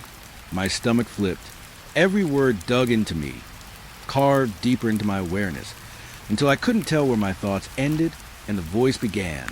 At one point, I realized I was whispering to myself, repeating the words the static had just spoken, almost involuntarily. I can't leave. I can't leave. I can't leave. The repetition made me dizzy, disoriented. My pulse raced. The road ahead seemed to warp in the fog, lines stretching unnaturally, trees bending toward the asphalt. My senses were fraying under the pressure of the voice, the fog, the silence between words. I tried speaking aloud, hoping it would ground me, but my own voice sounded foreign. The words I said weren't mine. They were twisted, warped, repeated back at me distorted. You can't leave. You're ours. My breath caught in my throat. I gripped the wheel with every ounce of strength I had left, eyes fixed on the dim glow of the highway ahead, trying to ignore the whispers echoing from the radio. But ignoring it was impossible. It seeped into me, filling my mind, tracing my thoughts, tracing my fears. The car's headlights reflected off a sign ahead, one of the few markers on this stretch of highway. But when I glanced in the passenger mirror, I thought I saw shadows flicker in the fog behind me, shapes bending and stretching in ways they shouldn't. My mind wanted to tell me it was just light, just mist, but the static reminded me it wasn't just visual. It was auditory, mental, impossible to ignore. I pressed forward, voice low, muttering, trying to anchor myself. I'm fine. I'm fine. I'm okay. The radio responded instantly, mimicking the tone perfectly, a distorted echo. You're not fine. You're not okay. My hands trembled, breath shallow, every instinct screaming to stop, to get out, to find safety. But where could I go? The highway stretched endlessly in fog, and the voice was inside me now, inside my thoughts, inside the silence between words. I tried to focus on routine, on procedure, anything I could cling to. Check mirrors, check speed, watch the lane lines. But the radio wouldn't let me. The voice threaded through every thought, twisting my mind into loops of fear and confusion. Every time I tried to count breaths, it mimicked me. Every time I thought about turning around, it whispered that I couldn't. You've gone too far. You can't leave. The fog outside grew denser, curling around the car like it had a mind of its own. The road became a narrow tunnel of white and gray, headlights cutting fragile beams through the thickness. The radio continued, a relentless companion, repeating my own thoughts, twisting them, distorting them, making me doubt even the simplest truths. My pulse pounded in my ears. My hands ached from gripping the wheel. I wanted to scream, to throw the radio from the window, to escape everything. But I couldn't. Hours, or maybe minutes, passed. Time had no meaning. The highway, the fog, the voice in the radio had merged into one oppressive presence, pressing down, infiltrating my mind, shaping my perception. I realized I could no longer tell which thoughts were mine, which were the voices, and which were just fear manifesting in 1,000 impossible ways. Finally, dawn's faint light began to cut through the edges of the fog, pale and weak. The radio fell silent for a moment, leaving only the hum of the engine and the soft crunch of tires on asphalt. I leaned back in the seat, trembling hands slick, and nodded. Relief should have come, but it didn't. The highway felt the same, endless, watching. The memory of the distorted voice, of my own thoughts twisted and reflected back at me, lingered in my mind like smoke I couldn't shake. Even now, when I think about that night, I can hear it. Not always through a radio, not always in fog, but in the silence, in the moments when my thoughts wander. The voice mimicked me, twisted me, and left a mark that I can't forget. And I know, somewhere, the static is still there, waiting for the dark, ready to echo every thought I try to keep private, every fear I try to bury, until I can't tell where I end and begins. I can't remember the exact moment the road disappeared. One second I was driving, headlights cutting through the fog, the tires crunching against asphalt I knew by memory. The next, nothing made sense. The edges of the highway blurred, twisted, trees stretched and leaned into the road, impossibly long, shadows curling like smoke. My pulse hammered, my stomach turned, and I knew, without needing to see it, that I was no longer on the road I had known. The fog had thickened suddenly, dense and solid feeling, curling around the car like water. The headlights barely penetrated it. Every mile I tried to drive forward felt like sinking into it instead. The radio crackled, static filled as usual, but this time there was something different. The voice wasn't just repeating my thoughts anymore, it was fragmenting them, scattering them into pieces I couldn't grasp all at once. My own words became alien when they returned to the speaker. I called dispatch, voice tight, trying to anchor myself. Dispatch, do you copy? Aye. The transmission cut off, replaced by static, then a fragmented whisper. You're lost alone. Don't move. My stomach twisted. The voice paused just long enough for my heart to skip a beat, then filled the silence with more fragmented echoes. You shouldn't have come here. The road takes. I gripped the wheel so hard my knuckles went white. My pulse thundered in my ears, and I realized I couldn't tell if I was moving forward or being swallowed backward. The fog shifted, almost with intention, wrapping around the patrol car, filling the windows with a gray so thick it seemed to press against my skin. My headlights reflected nothing beyond a few feet. The world beyond the fog had ceased to exist. The trees lining the road seemed wrong, twisted, unnaturally angled, stretching like skeletal arms. The gaps between them weren't consistent. They narrowed and widened unpredictably, like the world itself was bending. My eyes darted over the dashboard, to the mirrors, to the road ahead, searching for some familiar point of reference. But there was none, just fog, twisting shadows, and a fragmented voice in the radio, reminding me of my isolation. I tried to call again. Dispatch, I don't know where I am. I'm still on Highway 47, but it's... My words were interrupted by a burst of static louder than anything before, sharp and cold. Then came the voice again, jagged, broken, overlapping with itself. You can't leave, Gano, one can hear. It echoed inside my skull. I pressed my hands to my ears, but it didn't stop. The sound wasn't just coming from the radio anymore. It was everywhere in my chest, in my mind, pressing into my thoughts, fragmenting my reasoning. I tried to drive, slow, careful, gripping the wheel as though it could anchor me to reality, but the tires crunched over nothing recognizable. The road itself had vanished beneath the fog.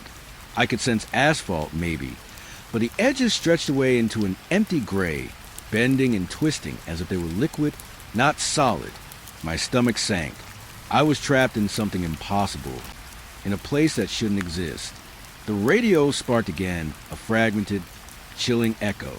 Why did you come? Don't belong. Lost, gone. My breath caught. I realized I had been repeating some of the words aloud without noticing, whispering fragments of fear back into the air.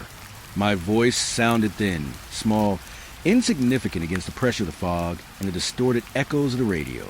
I thought of stopping the car, turning it off, shutting the engine, but there was nowhere to stop. The fog pressed from all directions.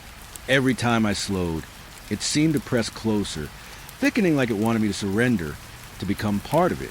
The trees leaned further into the asphalt, curling like skeletal fingers, blocking exits, swallowing the world behind me. I was no longer driving through a highway. I was moving through a nightmare, one that could not be escaped by turning or reversing or even opening the door. The fragmented voice started layering itself. My own thoughts, my own fears, my own memories, snippets of dispatch chatter of my patrol routines, of my personal doubts. Each became intertwined, repeated back in broken, jagged sentences. You hear nothing save a lone gone. My pulse accelerated, each beat echoing in my ears, each breath rattling in my chest. I realized I was trembling uncontrollably, sweat running down my forehead, hands slick on the wheel, muscles taut. I called again, louder this time, desperation cracking my voice. Dispatch, please, I am lost. The road, it's gone. My words were swallowed immediately by static, the fragmented voice answering almost in real time. Gone, no one can find you, lost forever. I pressed my palms to my face, trying to block it out, to anchor myself to some semblance of normalcy. But even then, the fog pressed against the car, thickening, moving, almost conscious, alive. The car shuddered, headlights reflecting off nothing, tires crunching over the warped, unrecognizable asphalt. I realized then that I hadn't passed a road sign in what felt like hours, no markers, no lights in the distance, no familiar points. I had no sense of direction, no compass, only the fog and the fragmented voice filling my mind, repeating my thoughts, fragmenting them, twisting them into something alien. A sudden clarity hit me. The highway had never been just asphalt. It had always been something more, something patient, something that waited for the dark, that waited for me. The fog wasn't natural. It wasn't weather. It was a presence deliberate, intelligent, and it had taken control of this stretch of road. And now it had me. I was a visitor in its domain, a trespasser, a mark. I pressed forward anyway, every sense screaming. The static voice whispered fragments of my own regrets, fears and memories back at me. Why did you trust alone? Sleep fear. My throat went dry, chest tight. I could feel the fog curling inside the car now, brushing my shoulders, chilling my skin, filling the space with a weight that was more than cold. It was intent. I tried to think of anything else.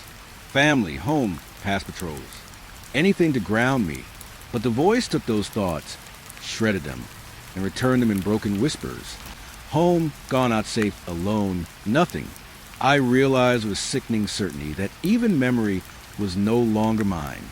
The fog, the voice, the highway, they had taken ownership of every part of me. Then I tried one last time. A desperate transmission over radio, voice shaking. Dispatch! If anyone hears this, Static swallowed me again. But in the cracks of sound, I managed to send a fragment, garbled, almost human. Gone fog, highway, help, and then silence. Not silence of the night, not quiet. Silence of a place that didn't exist anymore. Silence that pressed against my ears and chest and mind. The last thing I remember is the headlights reflecting in the fog, distant and wavering, stretching into nothing. The steering wheel beneath my hands, cold and slick. The engine humming, steady but powerless against the weight of the fog. And the voice, fragmented, distant, patient, whispering one last line as I was swallowed completely. Gone with the fog, lost, never found. After that, I don't remember. Not the road, not the trees, not the fog. Just a hollowing, a stretching absence, like the world had pulled the edges out from under me. I am not sure what exists beyond that, if anything does at all. Only the memory of static, of fragmented words, of a highway that became something alive and patient. And the certainty that somewhere on that stretch of rural asphalt, the fog waits, deliberate, hungry, ready for the next shift, the next patrol, the next traveler brave or foolish, enough to enter its domain. Even now, thinking back, I can feel it. The weight, the presence, the creeping, patient reach of the fog.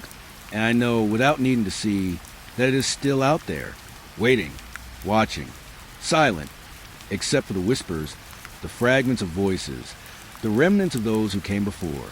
And I know, if you ever drive that highway at night, alone, the fog will remember you too. The night shift at the county jail is different from any other kind of work. The world outside seems distant, muffled, like you're trapped in a bubble of concrete walls, metal bars, and fluorescent lights that buzz just a little too loud. It was my first month on the night schedule, and I was already getting used to the hollow silence, the way the air smelled of disinfectant and despair, the faint hum of security cameras scanning empty hallways. But that night was different. It started with a man being brought in from a bar down the street, drunk, loud, stumbling over his own feet, cursing at everyone who looked at him wrong. He smelled of whiskey and cheap perfume, the kind that clings to your clothes and hair and makes your stomach turn. I signed him in, punched in his information, and led him to one of the empty holding cells. He leaned against the wall, swaying slightly, grinning like he thought he was invincible. "Name's Marvin," he slurred, "and you're gonna see them too." I paused, clipboard in hand, raising an eyebrow. "See who?" I asked, expecting some drunk nonsense.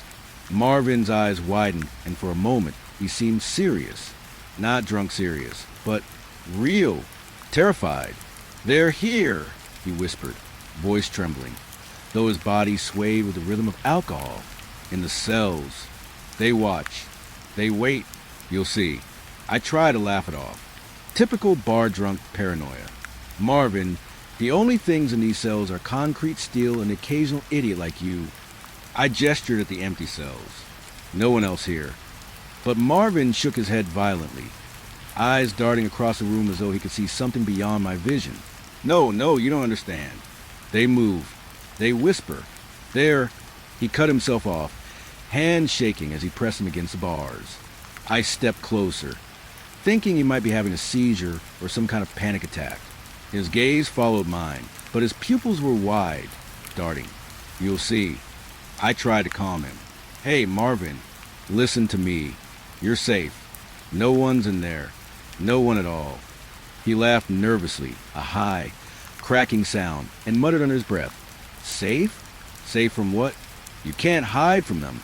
His words trailed into a trembling silence. The cell block was empty, completely empty. Rows of metal bars, vacant cells, the occasional echo of a distant door clanging shut. I checked my monitors. Nothing. Just a long, fluorescent-lit corridor stretching into darkness. Marvin leaned back against the wall, eyes scanning the shadows, muttering words I couldn't catch. Every so often, he would jump, glance over his shoulder, as if the walls themselves had shifted. I tried to shake it off. I've been a deputy for years, handled my fair share of drunks, crackheads, and people who claimed to see things that weren't there. But there was something about Marvin's intensity, his terror, that didn't fit the usual pattern. He wasn't joking. He wasn't trying to get a laugh. His fear was real, palpable, and it filled the empty air of the cell block, making it heavier. I went back to my desk, clipboard in hand, pretending to write something down, trying to ignore the tingling at the back of my neck. That's when I noticed it, or thought I did. Movement. Just a shadow flickering in the farthest row of cells. A trick of the lights maybe, or a reflection off the polished floor. I blinked, stared harder. Nothing. Only Marvin, hunched against the wall, staring at the same spot, lips moving as he whispered to himself. "You saw it too, right?" he asked suddenly, voice sharp. My head snapped toward him. "Saw what?" I asked, voice steady, try to mask the unease creeping through me. His eyes were wide, fixed on the empty cell across the hall. They're there." He pointed, trembling, fingers quivering. I looked. The cell was empty. Cold metal bars, gray concrete, faint stains from long-forgotten fights and accidents. Nothing else. I sighed, trying to calm both of us. "Marvin, there's no one there. It's just an empty cell. Nothing's moving." But even as I said it, I couldn't shake the feeling. A chill, subtle but insistent, ran along my spine. The air seemed heavier around that cell, thicker somehow, like it had been waiting for me to notice. Marvin was shaking now, murmuring prayers under his breath, staring into the darkness. And then I heard it, a faint sound, whispering, low, almost imperceptible at first, like wind through a cracked window. My stomach tightened.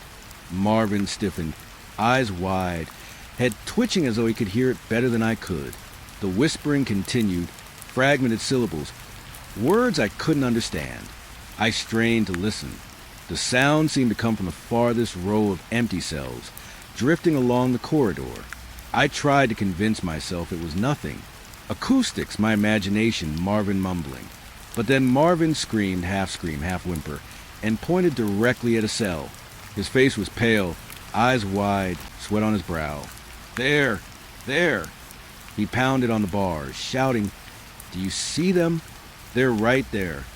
I looked, forced myself to stare into the cell. Nothing. Just empty concrete, just steel bars. The whispering stopped abruptly as if it had never been there, leaving only silence and Marvin's heaving breaths. I moved closer, cautious, clipboard forgotten. "Marvin, calm down. Nothing's there. You're safe." But he shook his head violently, muttering, "Safe? You're never safe. They watch, always." His voice broke, cracking under fear. The air felt colder now. My breath fogged in the fluorescent light. I reached for the intercom, trying to call another deputy, someone to confirm that I wasn't losing it. But the line was dead, static, then silence. I looked back at Marvin. He was staring at the far cell again, frozen, hands gripping the bars. His lips moved, whispering words I couldn't hear, too soft for me to catch.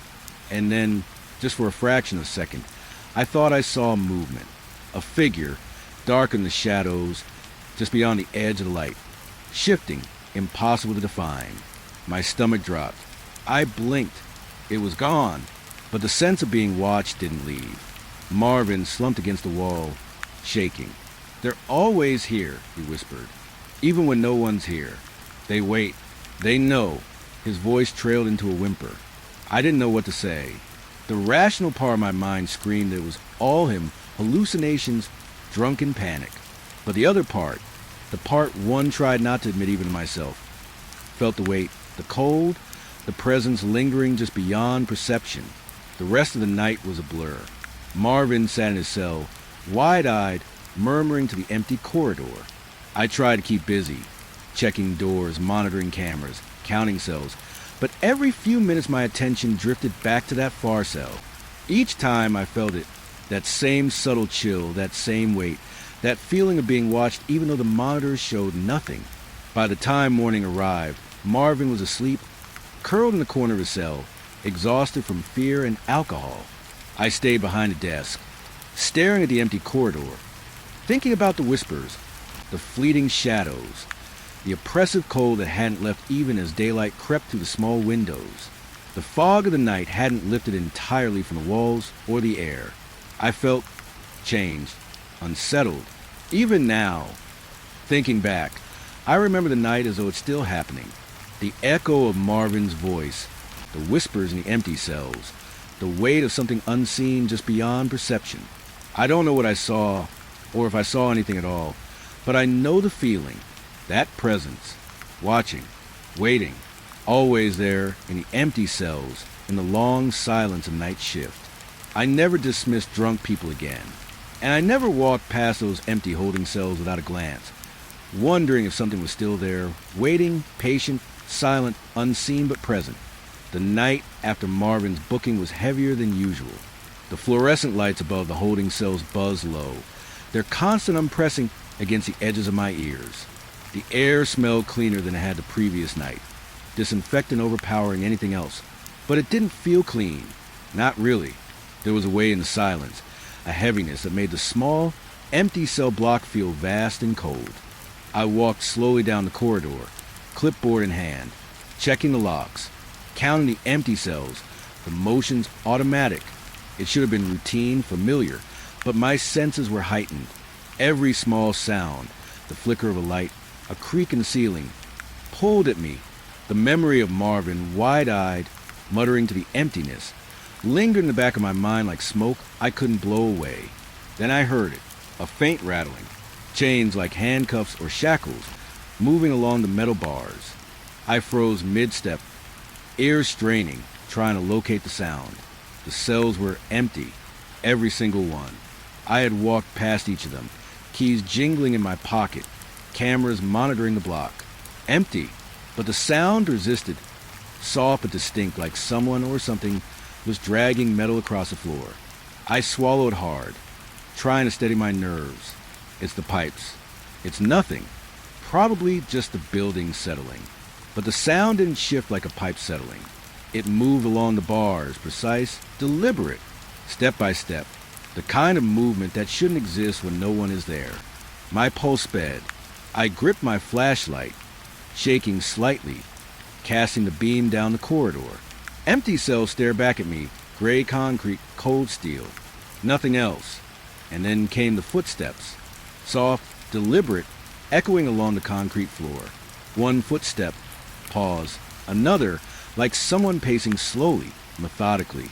My stomach tightened. Empty cells. Empty block. You're imagining it. I whispered the words to myself, but I knew they weren't true. I could hear the steps clearly. I could feel the vibrations of the floor through my shoes. They were real. I edged closer to the source, every step careful, quiet. My flashlight beam cut through the dim, bouncing off bars and walls. I checked each cell one by one, keys jingling in my pocket. Empty, cold, silent. I wanted to call out, to demand someone explain what I was hearing, but my voice caught in my throat. The sound seemed to react, shifting slightly with every movement I made. The rattling chains grew louder, scraping along the metal like they were aware I was watching. I reached the last cell at the end of the block. Empty. Nothing. And yet, the footsteps paused just beyond the cell, barely a few feet away. My breath hitched. The air felt colder here, thickening against my skin. I could feel it. A presence, patient, deliberate, just out of reach. The rattling chain stopped, but the footsteps remained, soft and measured, moving in place, circling me without advancing. I tried to reason with myself. Empty cells, old building, shadows, stress, night shift fatigue. But the rational part of my mind was no longer enough. My heart hammered in my chest, each beat echoing in my ears. Every instinct screamed to leave, to retreat to the front desk, to radio for backup. But something held me there. Curiosity, fear, a need to understand what I was hearing. The footsteps shifted suddenly, stopping behind me.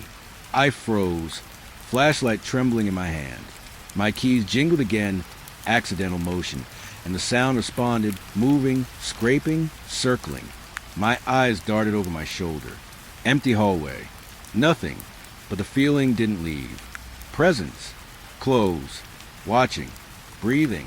I wanted to turn and run, but my legs felt rooted. A whisper followed. Soft. Indistinct. Not words I could understand. Just breathy syllables carried on the air. I spun toward the sound. Flashlight beam cutting through foggy corners, reflecting off walls and bars. Empty. Nothing. I could feel it now, almost touching my shoulder, pressing into the back of my neck. Goosebumps rose. My stomach churned. I tried speaking, voice shaking. Hello? Is someone there? No response. Just the echo of my own voice bouncing along the walls, distorted by the emptiness. Then the chains rattled again, just behind me. I whipped around, keys raised, flashlight swinging. Empty. Every cell empty. No shadows. No movement. Only the cold concrete staring back. I began walking slowly back toward the front desk, heart pounding, flashlight beam slicing through the dark. And that's when I saw it. A shadow, not quite human, not quite a trick of the light. Shift along the bars at the far end of the block. It moved with deliberate intent, brushing the walls, merging with the darkness. My breath caught. The sound of footsteps resumed, following me, step for step, though no one was there. I forced myself to keep moving. My mind raced with every explanation I could muster. Rats? Mice? A prank by another officer? But the scale, the timing, the weight of the presence made none of it fit. It wasn't small. It wasn't random. It was aware, observing, mocking, patient, waiting for me to notice, to react, to feel. I reached the front desk and slammed my hands onto the countertop, shaking. My flashlight flickered as I tried to steady my breath. The chains rattled again, softly now, almost imperceptible, moving down the empty corridor away from me. The footsteps lingered. I could feel them in my chest, in my skull, synchronized with my heartbeat. I wanted to leave. I wanted to run. But I couldn't. My feet felt heavier than the concrete beneath them, like gravity had doubled. The whisper came again, closer this time, distinct enough that I almost recognized it as language, though I couldn't understand the words. Just sound, syllables that grazed my ears and left my mind tingling. My stomach dropped. I realized then that the night had changed. The empty cells weren't empty. Not really. They never had been. Something lingered. Always had. Watching. Waiting. Patient. I spent the rest of the shift glued to the front desk, eyes darting down the hall every few seconds. Every clink, every scrape, every whispered syllable made my skin crawl. The foggy, fluorescent-lit corridor of concrete and steel had become something alive. I could feel it breathing, pressing, observing. I didn't check the cells anymore. I didn't need to. I knew what was there, or at least what was waiting just beyond my sight. When morning finally came, I walked the block again, flashlight swinging, keys jangling. Empty, clean, silent.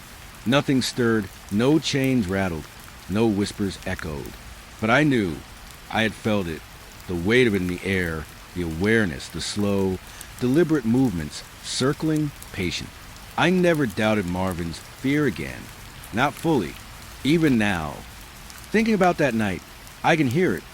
The soft clink of metal, the scraping of unseen feet, the almost human whisper just beyond understanding. The empty cells weren't empty. They never had been.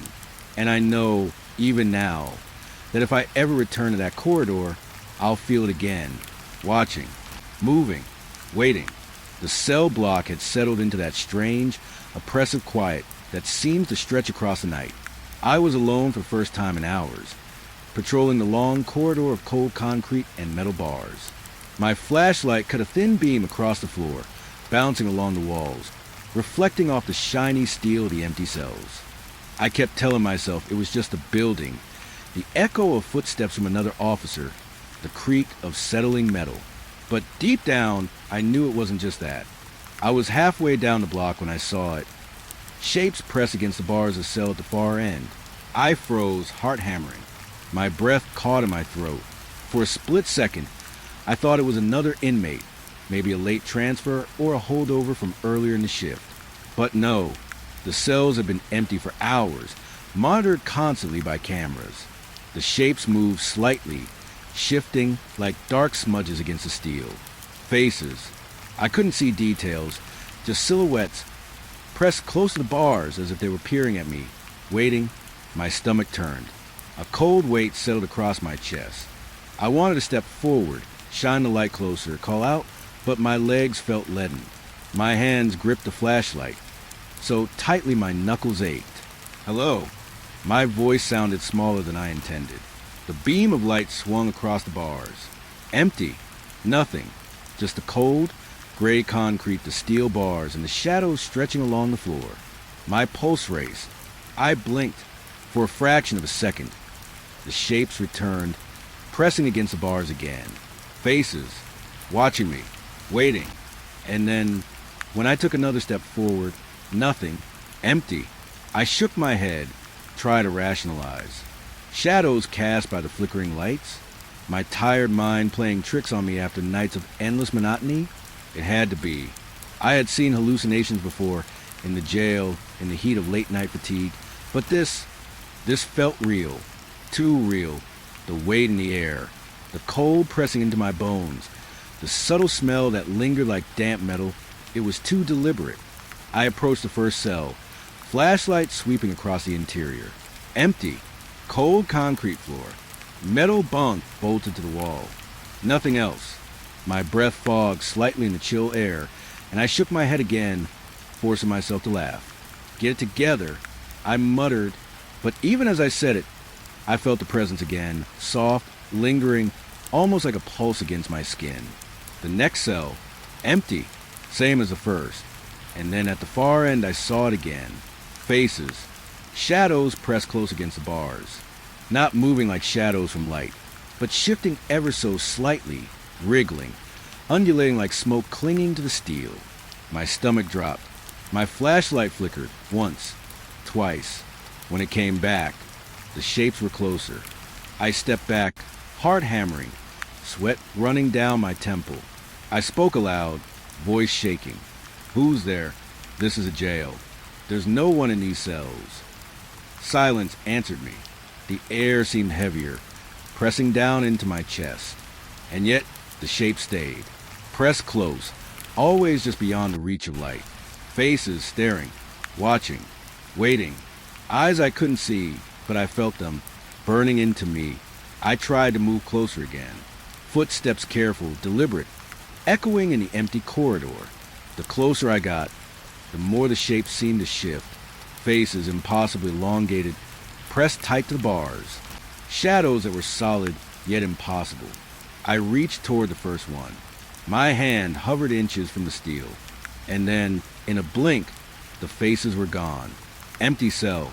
Concrete floor. Cold, silent air. I stepped back, trembling.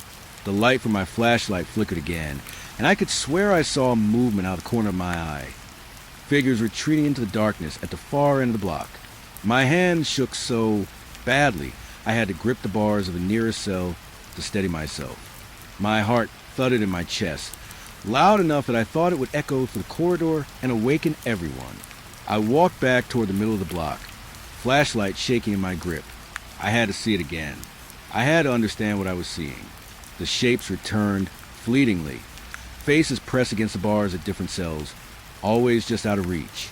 Each time I approached, empty, every time, I felt them watching, waiting, deliberate. The corridor had become a maze of empty cells and unseen eyes. I stopped mid-block. The air changed. The subtle, metallic scent grew stronger. The flashlight beam flickered once more, and I saw movement to my left. A shadow stretching across 3 cells, pressed against the steel, wriggling, pulsing. Faces blurred, twisted, eyes too dark, mouths too wide. My stomach lurched. I wanted to scream, but no sound came. I was frozen in place, heart pounding, every muscle tense. The shapes shifted closer as I stepped backward. I could feel them pressing against the metal, not physically, but somehow the presence was in the air, in my chest, inside my head. Whispers followed, soft at first, unintelligible, then clearer, murmuring words I couldn't quite make out. They echoed in the corridor, bouncing off walls, wrapping around my mind. My breath caught in my throat. I spun the flashlight in a wide arc empty cells. No one, no shapes. The shadows had vanished. Only the lingering cold, the metallic tang in the air, and the oppressive silence. My pulse raced. I tried to rationalize, tried to shake it off. Tired. Hallucinations. Shadows from the lights. You've been on night shifts too long. But deep down I knew. I had felt the weight of them. The presence. Watching. Patient. Deliberate. I decided to stay near the desk for the rest of the shift. Every time I glanced down the corridor, I thought I saw faces press against the bars, figures shifting in the shadows, vanishing when I moved closer. I kept my eyes on the monitors, scanning the empty hallways. Nothing, but I could still feel them, watching, waiting. Every time the lights flickered, every time a shadow stretched, the sensation pressed closer. By the time morning arrived, I was exhausted, trembling, convinced I had imagined most of it, and yet I knew better. The memories of those fleeting faces, pressed tight against the bars, blurred and fleeting as they were, would never leave me. That corridor, those empty cells, the weight in the air, they had left a mark I couldn't shake. Even now, thinking back, I can feel it, the sensation of unseen eyes tracking my movements, the fleeting glimpse of faces in the bars, the quiet, deliberate pressure of a presence that doesn't belong to this world. I avoid the far end of that corridor when I can. I don't walk past those cells without holding my breath, checking the shadows, listening for movement, because I know, even if no one else sees them, the faces are still there, pressed tight against the bars, waiting. The night had been tense, but I didn't expect it to turn into a nightmare. I was walking down the corridor, flashlight swinging in a tight arc, eyes darting from cell to cell, still uneasy from what I had seen the previous night. The empty cells, the faces pressed against the bars, the shadows that vanished when I got too close. It all weighed heavily in my chest. The building felt alive, and I wasn't entirely sure it liked me. I had just finished logging some paperwork at the desk when the lights flickered. A low hum, the kind that usually preceded a blackout, filled the block. I muttered under my breath, tapping the fluorescent tubes with my knuckles, trying to shake off the creeping unease. But the lights didn't just flicker, they died. Darkness swallowed the corridor instantly. My flashlight felt tiny and weak in my grip, a pale thread of light against the void. The hum of electricity vanished. Silence, thick and oppressive, pressed against my skin. Every instinct screamed at me to leave, to run, but the metal doors were locked, bolted automatically for the night shift. Lockdown. I was trapped, and that's when I noticed a movement. Shadows flicker along the bars of the empty cells, not following the light, but moving of their own accord. Faces or shapes I wanted to believe were faces, pressed against the steel, eyes impossibly dark, staring through me. I could feel them before I saw them, an awareness pressing on the back of my neck, crawling down my spine. Every hair stood on end. I tried to tell myself it was my imagination. You're tired. You've been on night shifts too long. That's all. But it wasn't imagination. The shadows moved, shifting, wriggling, almost liquid as they pressed against the bars. I could hear whispers, faint at first, then closer, circling my head like a chorus of disembodied voices. Words I couldn't understand, syllables that grazed my ears and left my brain buzzing. Panic began to curl around me, thick and suffocating. I backed toward the wall, flashlight beams swinging wildly. The shadows recoiled slightly at the light, then advanced again, deliberate, patient, inevitable. My stomach twisted. My chest felt tight. Every rational thought scattered as the weight of their presence pressed down on me. I tried to call for help over the radio. Nothing. Dead static. My own voice came back distorted, fragmented, echoing through the handset. I dropped it, trembling. I was utterly alone in the darkness, trapped with them. I sank to the floor, back against the cold concrete, trying to breathe, trying to make sense. And then I noticed a new perspective. The cells around me, empty, silent, seemed to shift. My position, my viewpoint, felt wrong. I was no longer just standing in the block. I was inside a cell, the cold steel pressing against my shoulders, bars enclosing me. The corridor stretched beyond the bars, long and impossibly distant. My flashlight fell to the floor, beam wavering. I could hear movement outside my cell, soft, deliberate circling, footsteps that weren't mine, echoes of something pacing, whispering just out of comprehension. My mind raced. I tried to reach for the keys on my belt. Nothing. My hands brushed cold air where the lock should have been. Panic surged. I wasn't in the hall anymore. I was in a cell, trapped. Just like the prisoners I locked up every night. I pressed my face to the bars. The corridor stretched impossibly, walls bending, shadows pulling along the edges, shapes pressed against the cells beyond me, darker than darkness, faces emerging and vanishing in a rhythm that made my head spin. I could feel their gaze, not looking at me in curiosity, but like they had claimed me, marked me. I was part of something now, something patient, deliberate. I screamed, voice raw, but no sound emerged. My chest tightened further. Every breath felt stolen.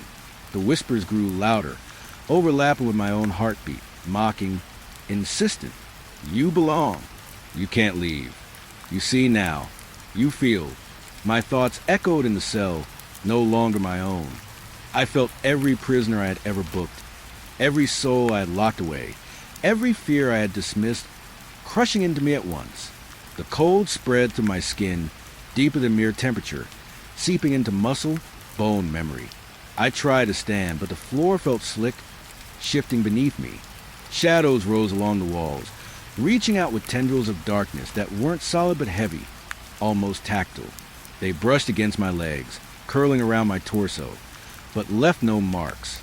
I could feel them, though, their awareness, their patience, their hunger. I shut my eyes, trying to concentrate, trying to fight the sensation. But when I opened them again, the perspective had shifted further.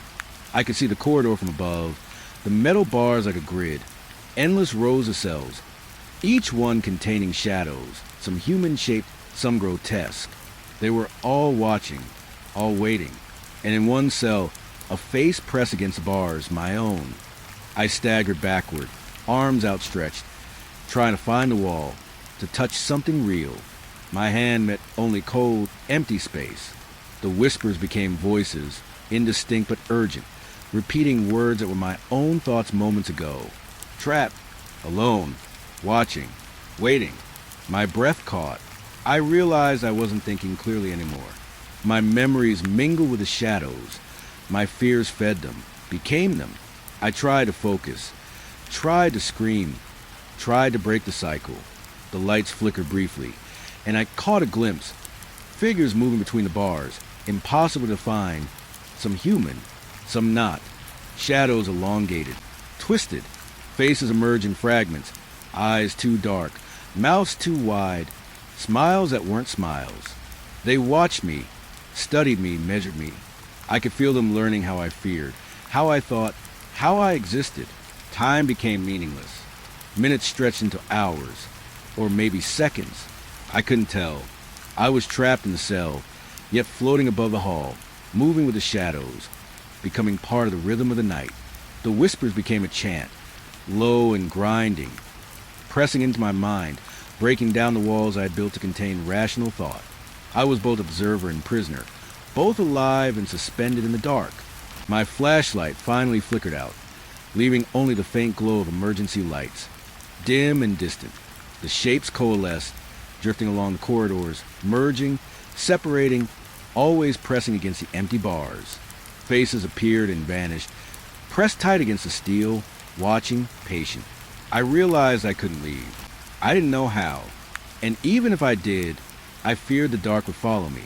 The shadows didn't belong to the jail. They belonged to me now. Hours passed, or maybe moments. I don't know. I lost track of myself entirely. When the first morning light leaked through the small windows near the ceiling, the presence receded, leaving the corridor empty again. The cells were normal. Concrete floors, metal bars, nothing inside. My heartbeat slowed, my muscles relaxed, but the memory remained. Heavy, like a weight pressing into my chest. I was never the same after that night. I knew the corridor had changed, that something I couldn't see had marked me, even in daylight. The shadowy movements lingered at the edge of vision, the memory of whispering pressing against my ears. I avoided walking past the far end of the block when I could. I never stayed alone in the corridor, and yet I know the next night it will return. The lights will flicker. The shadows will press against the bars. I will feel the weight, the awareness, the deliberate, patient gaze of something that doesn't belong. And if I am trapped again, even for a moment, I will know what it is like to be one of them, locked in the night, watching, waiting, prisoner of the unseen. Even now, thinking about that night, I can feel the cold pressing in, the shadows brushing along my skin, the whispering voices echoing in my mind. I remember the fear, the helplessness, the sense of being consumed, absorbed into something patient, eternal. And I know one night I will not escape. The night owns the cells, the corridor, and those who walk it alone. And I have walked it too many times to ever be free. I didn't expect the call to be anything unusual. Lost campers, mid-October, woods thick with fallen leaves and early frost. I grabbed my coat, flashlight, and radio, not knowing that this routine call would twist into something I couldn't have imagined. The forest had always been quiet this time of night, but tonight, the air felt different, heavier, watching. I drove down the narrow, winding road leading into the national forest. The headlights cut through fog that wasn't thick, but enough to blur the edges of the trees. I remember gripping the steering wheel tighter than usual, noticing how the branches scraped the sides of my truck like fingers, brushing against the darkness. I told myself it was just my imagination, nerves, the usual tricks night shifts play on your mind. The radio crackled. "Sheriff, report your position." I clicked the mic, voice steady. En route, the coordinates. Lost campers. The reply came static-laced but simple. "Copy. Stay on channel. Keep your eyes open." Their words lingered oddly in the cab. "Keep your eyes open." I chuckled quietly, though it didn't reach my eyes. I parked at the trailhead where the forest swallowed the moonlight. The path ahead was narrow, lined with trees older than the county itself. Their branches twisted toward the sky, dark against the faint silver of the moon. I stepped out of the truck, boots crunching against frost-hardened leaves. Air smelled like damp earth and pine, crisp but oddly metallic. The first thing I noticed almost immediately were the symbols carved into the trunks of trees. Crude but deliberate. Triangles, circles, lines that formed shapes I couldn't recognize. Some were shallow, others carved deep, blackened by age and rain. I ran a gloved hand over one. Cold, and there was a residue like ash or something burned. My stomach tightened. Whoever had been here, whoever left these, had done it carefully, purposefully. I followed the trail, flashlight beams slicing through the underbrush. Every snap of a twig made me jump. Every shadow seemed like it was moving just out of reach. I told myself to stay calm. Just lost campers. Nothing more. But the symbols had a rhythm, like they were guiding me or warning me. The forest was unnaturally silent. The usual hum of crickets, owls, or wind absent. My own breathing felt loud, intrusive. After 20 minutes, I found footprints, small, irregular.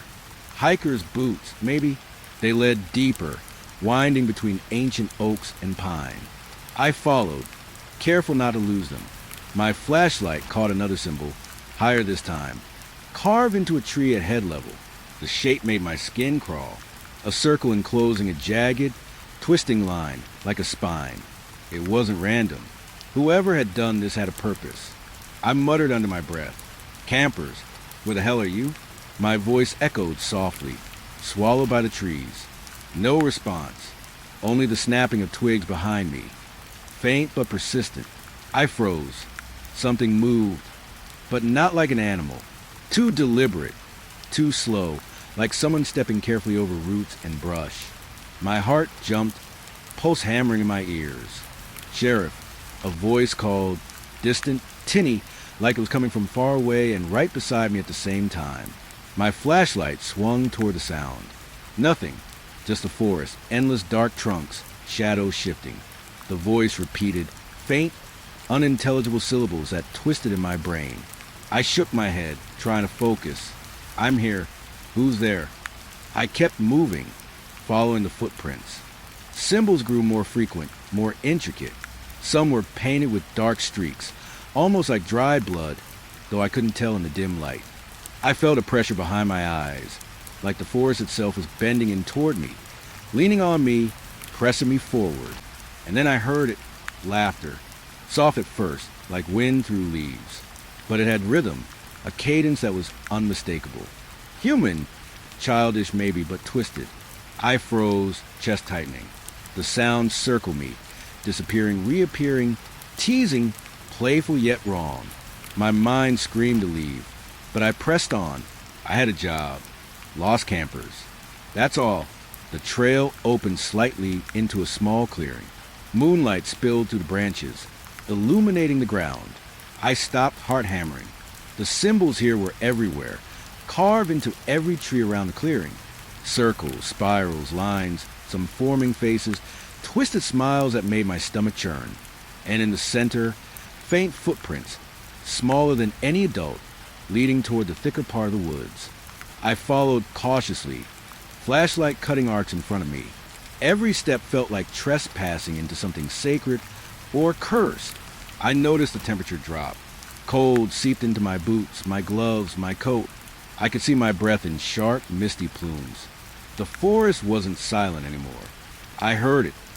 The soft crunch of leaves, twigs snapping.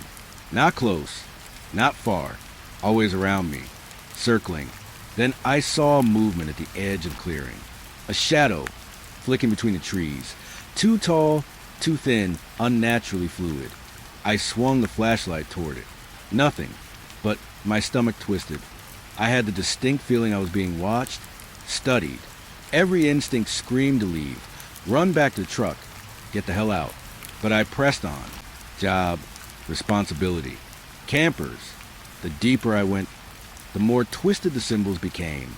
Some seemed layered, repeated, as if whoever had done this had been here for a long time, returning, marking again and again, triangles and side circles, lines crossing into impossible angles. My skin crawled. I began muttering under my breath, calling the names of local landmarks, trying to anchor myself to reality. The forest seemed to press in around me, and the shadows seemed to mimic my movements, flitting just out of sight. I called again over the radio. Dispatched, you copy? Static. Nothing. Just my own breathing echoing back. My hands shook as I tightened my grip on the flashlight. Then I noticed a faint trail of disturbed leaves leading into the dense undergrowth. Footprints. Deeper now, as if the campers had been dragged, but not by any ordinary hand.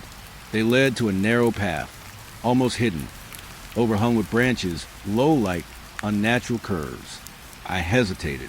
Every nerve screamed, but I had to check. Step by step, I moved into the thicket. The air grew thicker, harder to breathe. The shadows leaned closer, twisting shapes between the trees.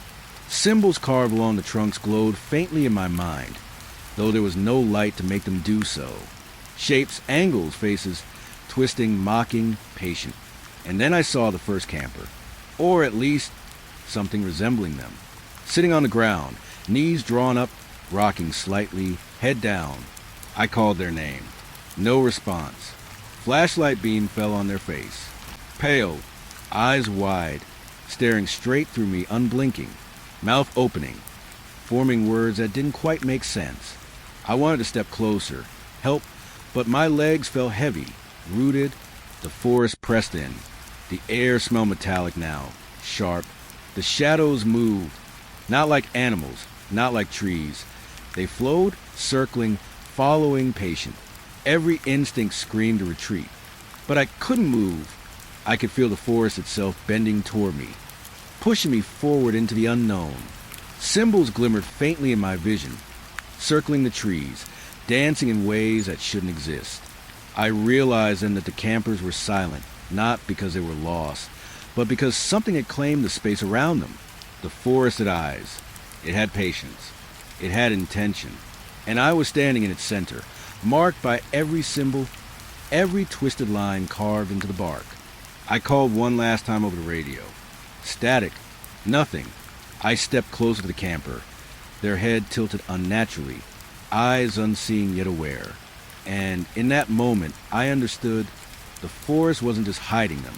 It was teaching, waiting, watching. Symbols weren't warnings. They were instructions, directions into the unknown, to something patient, deliberate, and ancient. I turned, scanning the trees, seeing shapes twist in the shadows. The forest moved with me, shadows flowing, symbols twisting, the air pressing in, whispering, mocking.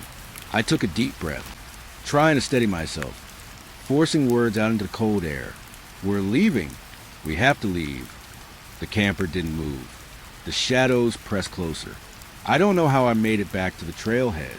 Somehow, I led the campers out, flashlight beam shaking, eyes darting to every carved symbol, every twitching shadow. But I know what I saw. I know what I felt. The forest isn't just trees. It isn't just dirt and leaves. It watches, waits, and marks its presence for anyone foolish enough to enter. Even now, I drive past the edge of that forest carefully, eyes on the trees, mine on the symbols. I see their shapes at the corner of my vision sometimes, in shadows on stormy nights. I remember the cold pressing into my bones, the twisting symbols, and the feeling that the forest knew I had been there, that it was still waiting for me. I woke the next morning with a feeling that something had shifted in the forest overnight. The air smelled different, damp, earthy, but with a sharp metallic tang that didn't belong to fallen leaves or wet soil. I went back to the same trail, hoping to retrace my steps from the previous night, trying to understand what had happened.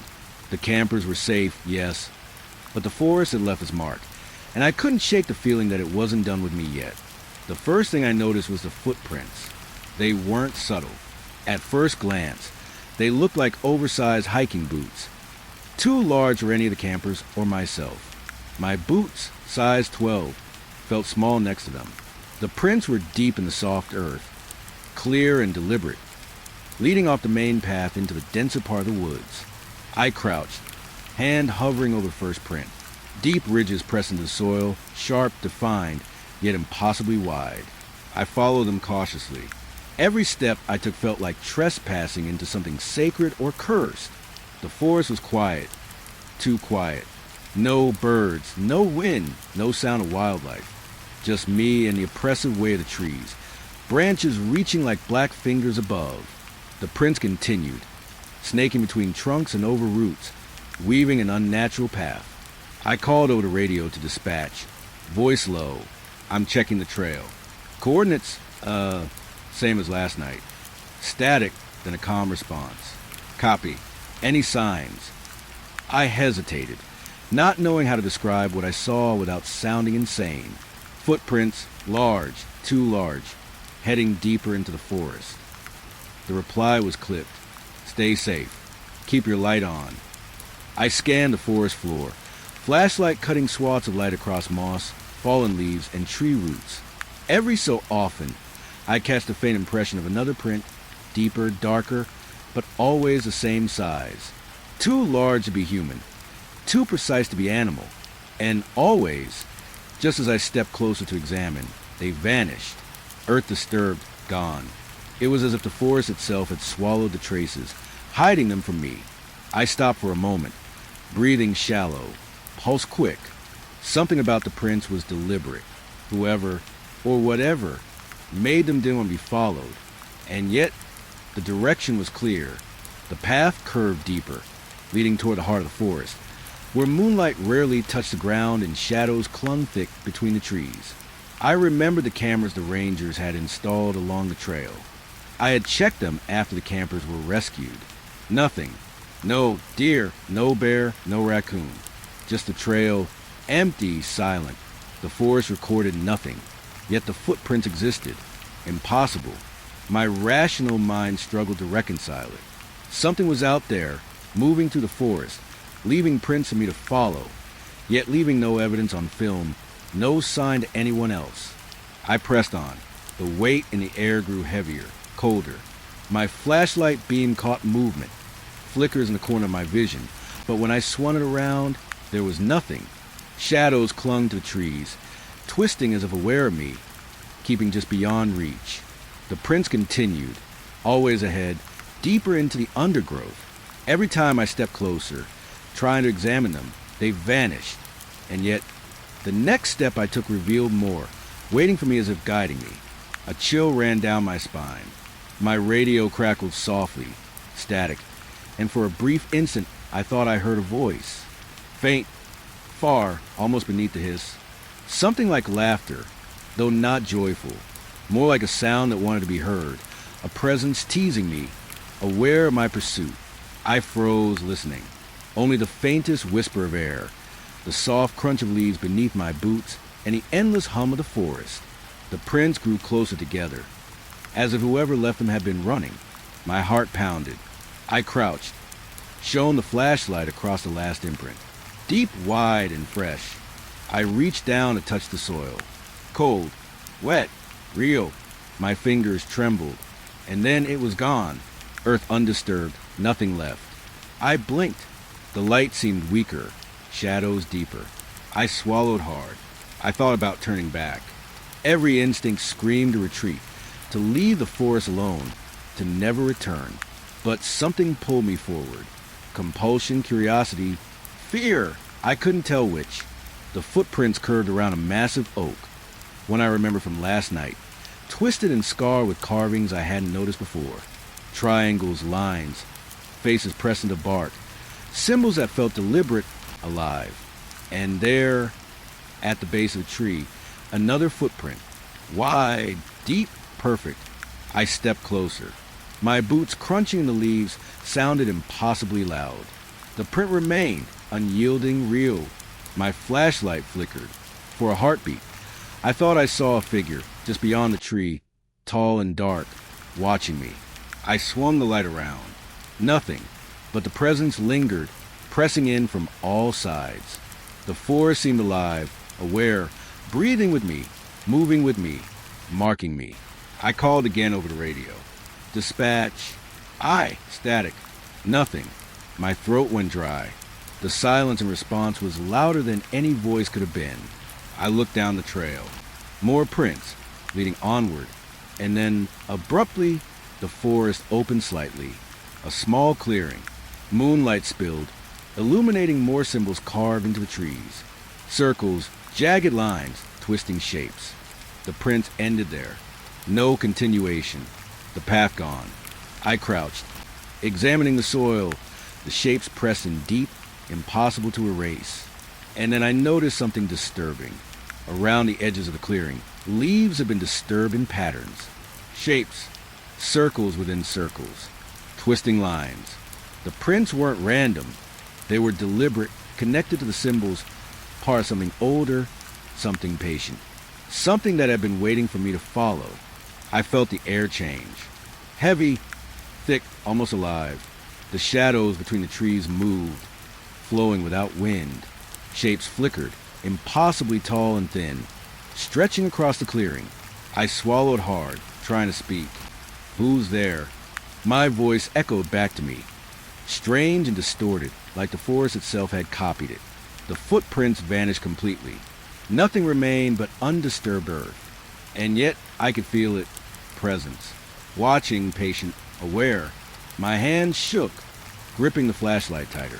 The symbols on the trees seemed to pulse, as if alive. Alive in a way that made my chest ache with fear. I took a step back. The forest seemed to lean in, closing the space, pressing me toward the center of the clearing. I tried to retrace my steps. The path seemed wrong now. Trees closer, shadows longer, Symbols everywhere. Every footprint I had followed had vanished entirely. No mark of passage. No evidence that I had been walking there moments ago.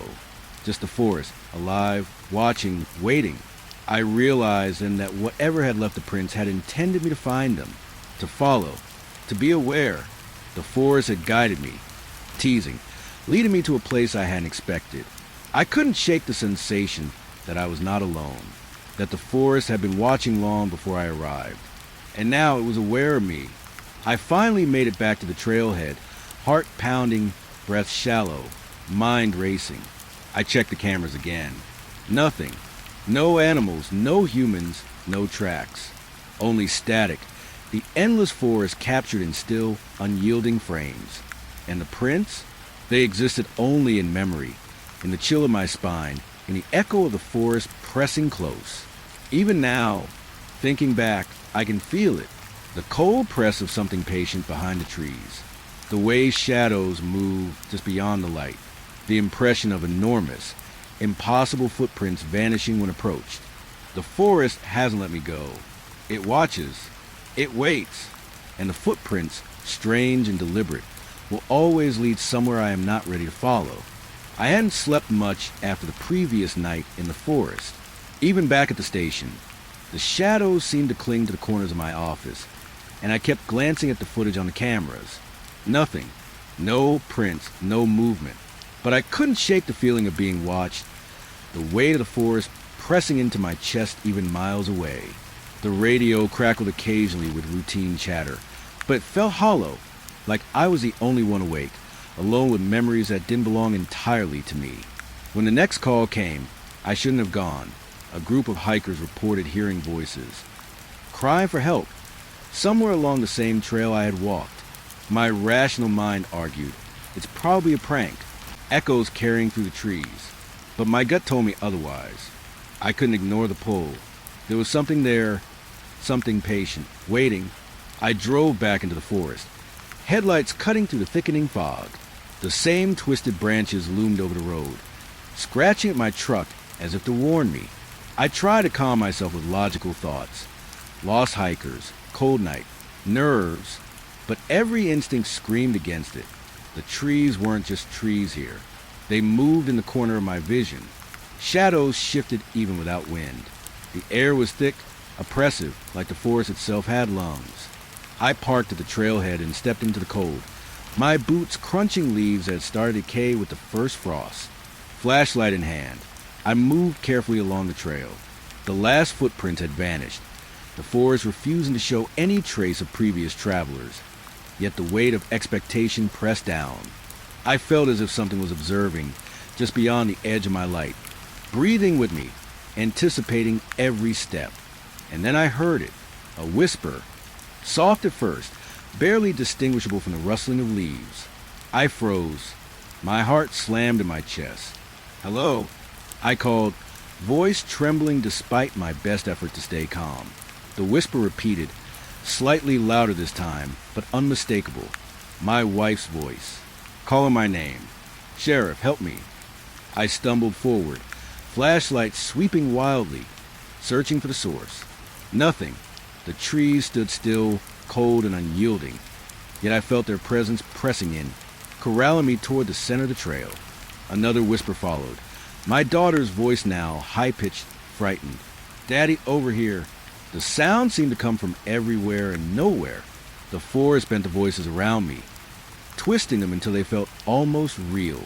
I told myself it was impossible. Voices can't sound like them. You've been in this forest too long. You're tired. Yet the whispers persisted, layering over each other. Now I could hear my own voice calling, distorted, echoing back from between the trunks. My mind reeled. This isn't real. It can't be real. But the pressure on my chest told me otherwise. I followed the voices deeper into the woods, though each step felt like a betrayal. The fog thickened, curling around my ankles, shifting with the weight of unseen presence.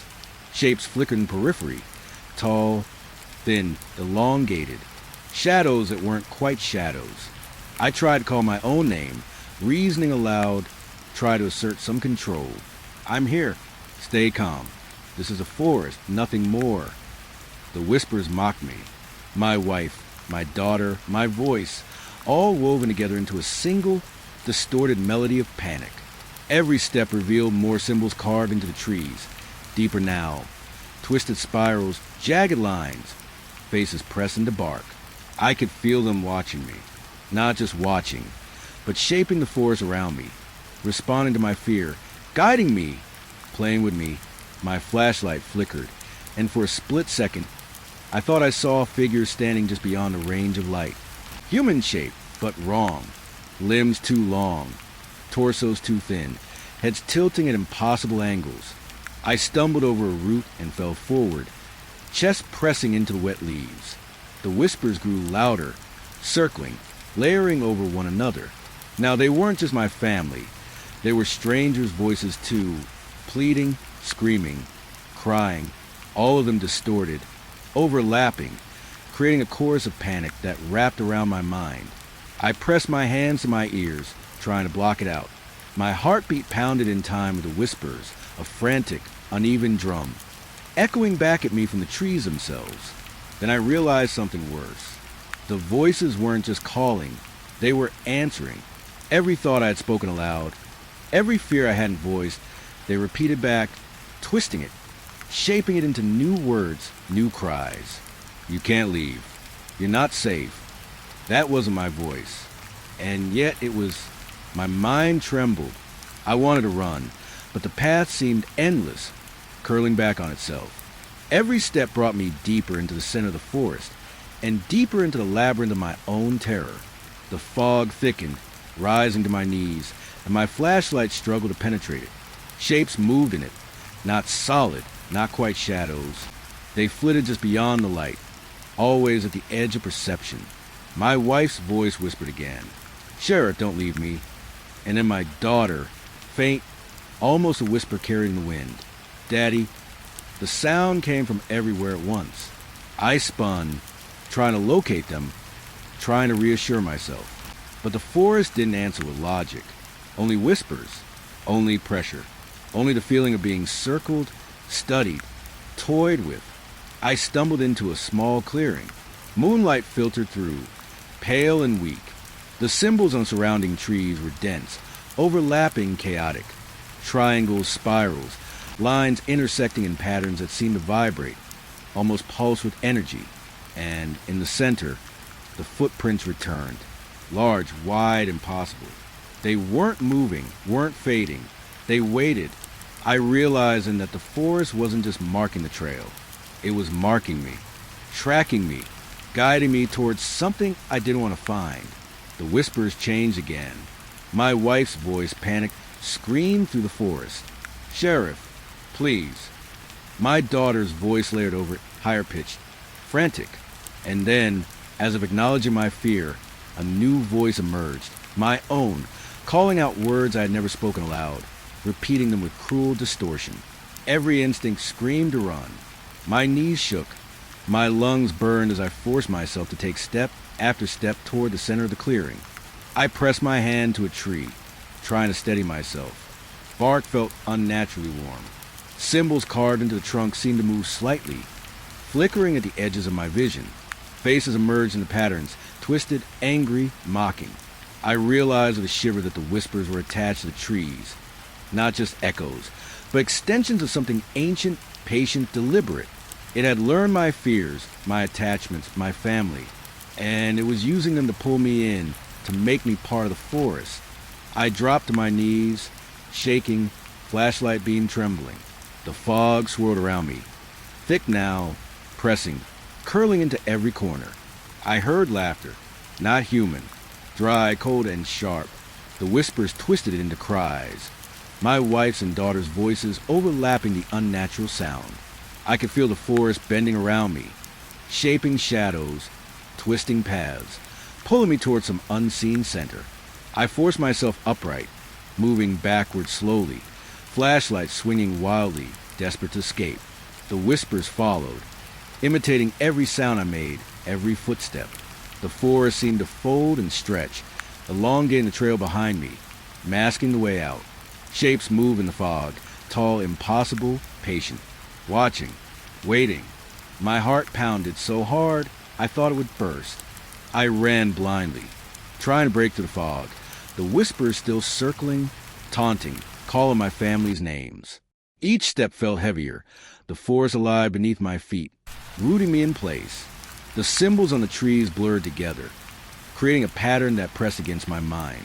The whispers became my own thoughts, my own fears, amplified, echoing through the trunks and leaves.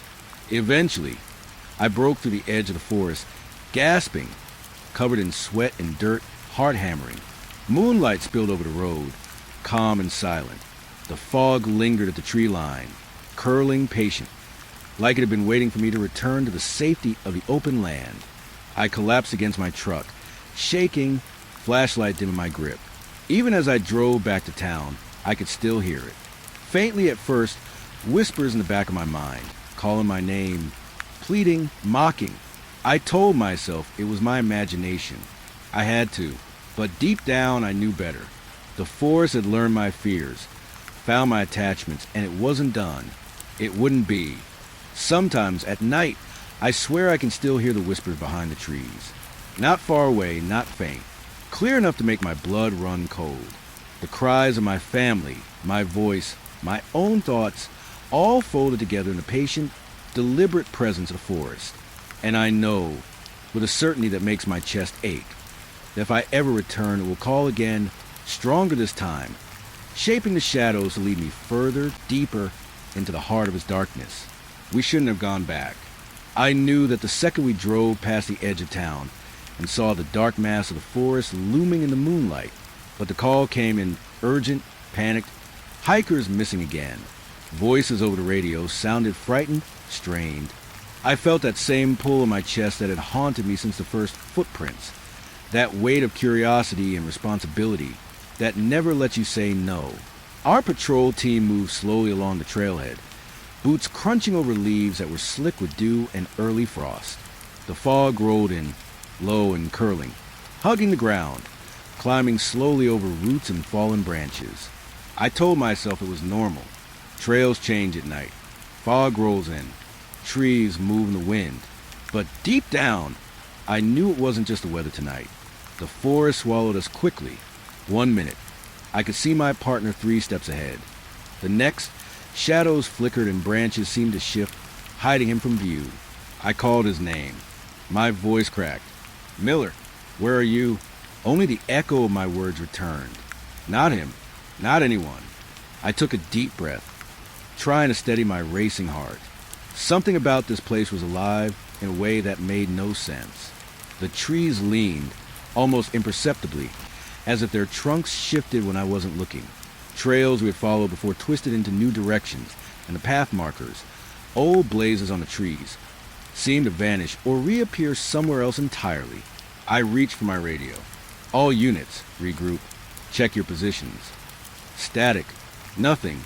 I pressed forward alone, flashlight cutting narrow arcs through thick branches. Every step felt heavier. Every shadow seemed to move just beyond the beam. The forest wasn't quiet anymore. Leaves rustled, not from wind, but as if brushed by something alive, something patient. My pulse pounded. Every instinct screamed to retreat. But there was nowhere to retreat to. The trail was gone.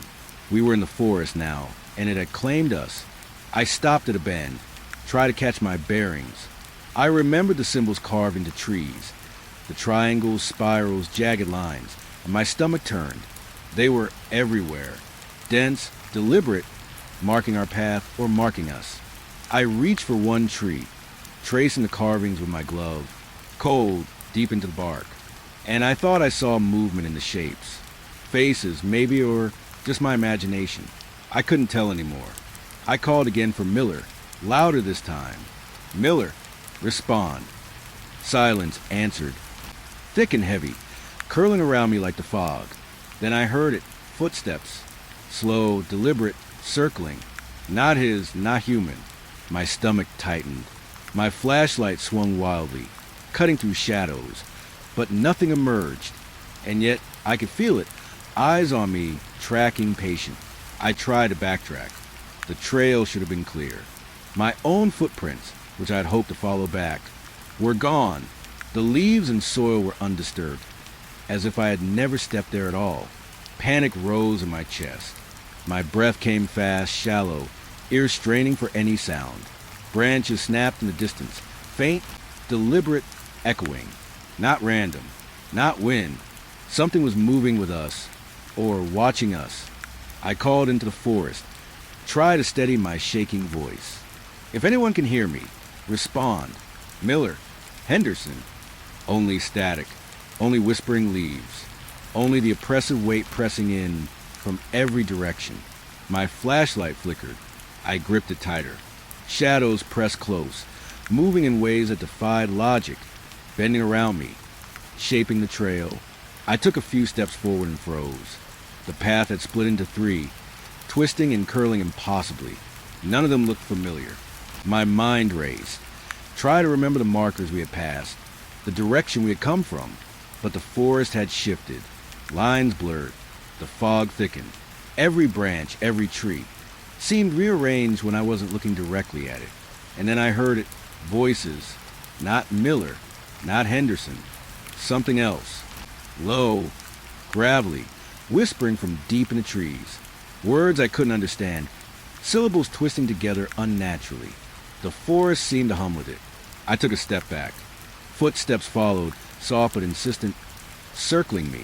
My heart pounded harder. Every instinct screamed to run, but the paths twisted before my eyes, leading nowhere, always deeper. I tried to regroup, calling their names again. The forest answered, not with their voices, but with laughter, hollow, dry, cruel, and it was layered over something familiar. I swear I could hear my own voice calling my name, distorted, coming from the trees themselves.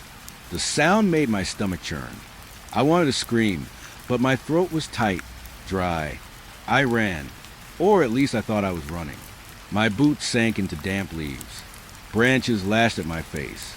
The fog thickened, curling into every hollow. Shadows flickered just beyond my flashlight, and then I tripped. Roots? Rocks? I couldn't tell. The ground seemed to shift under me. I fell hard, scraping my palms, dirt in my mouth, and the forest pressed closer. I got up, shaking, trying to get my bearings. But the clearing I had hoped to reach wasn't there. Trees loomed impossibly close. Fog wrapped thick around me. And the symbols, every tree I passed, twisted, turned as if alive, pressing shapes into my mind. Faces, lines, triangles, spirals, moving when I wasn't looking directly. I shivered. Something patient, deliberate, ancient was guiding me, and I wasn't supposed to escape. I called again over the radio, desperate. Team, respond. Miller, Henderson. Static.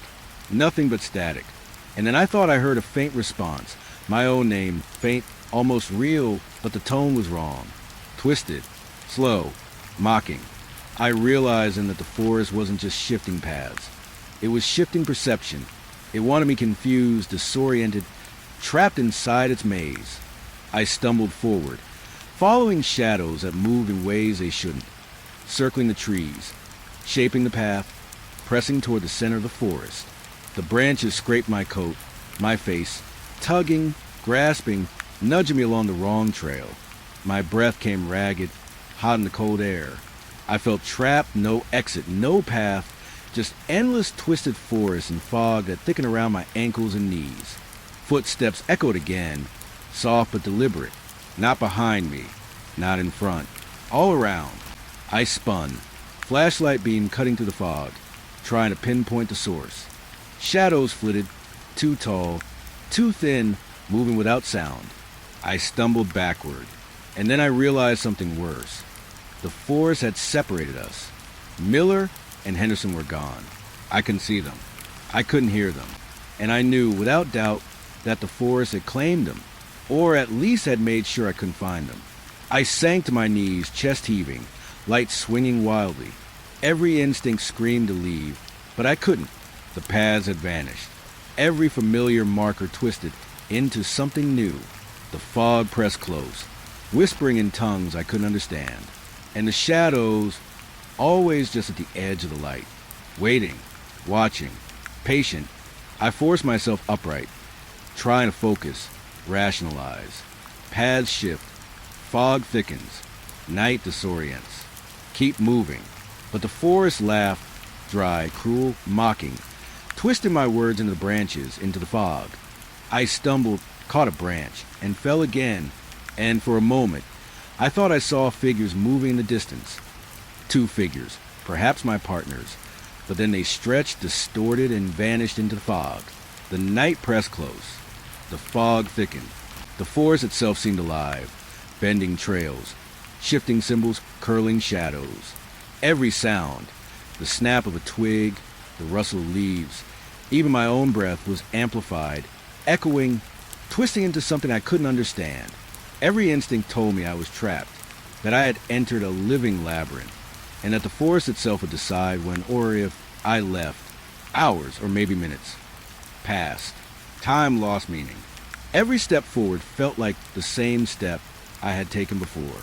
I called for the team, shouted their names until my voice cracked.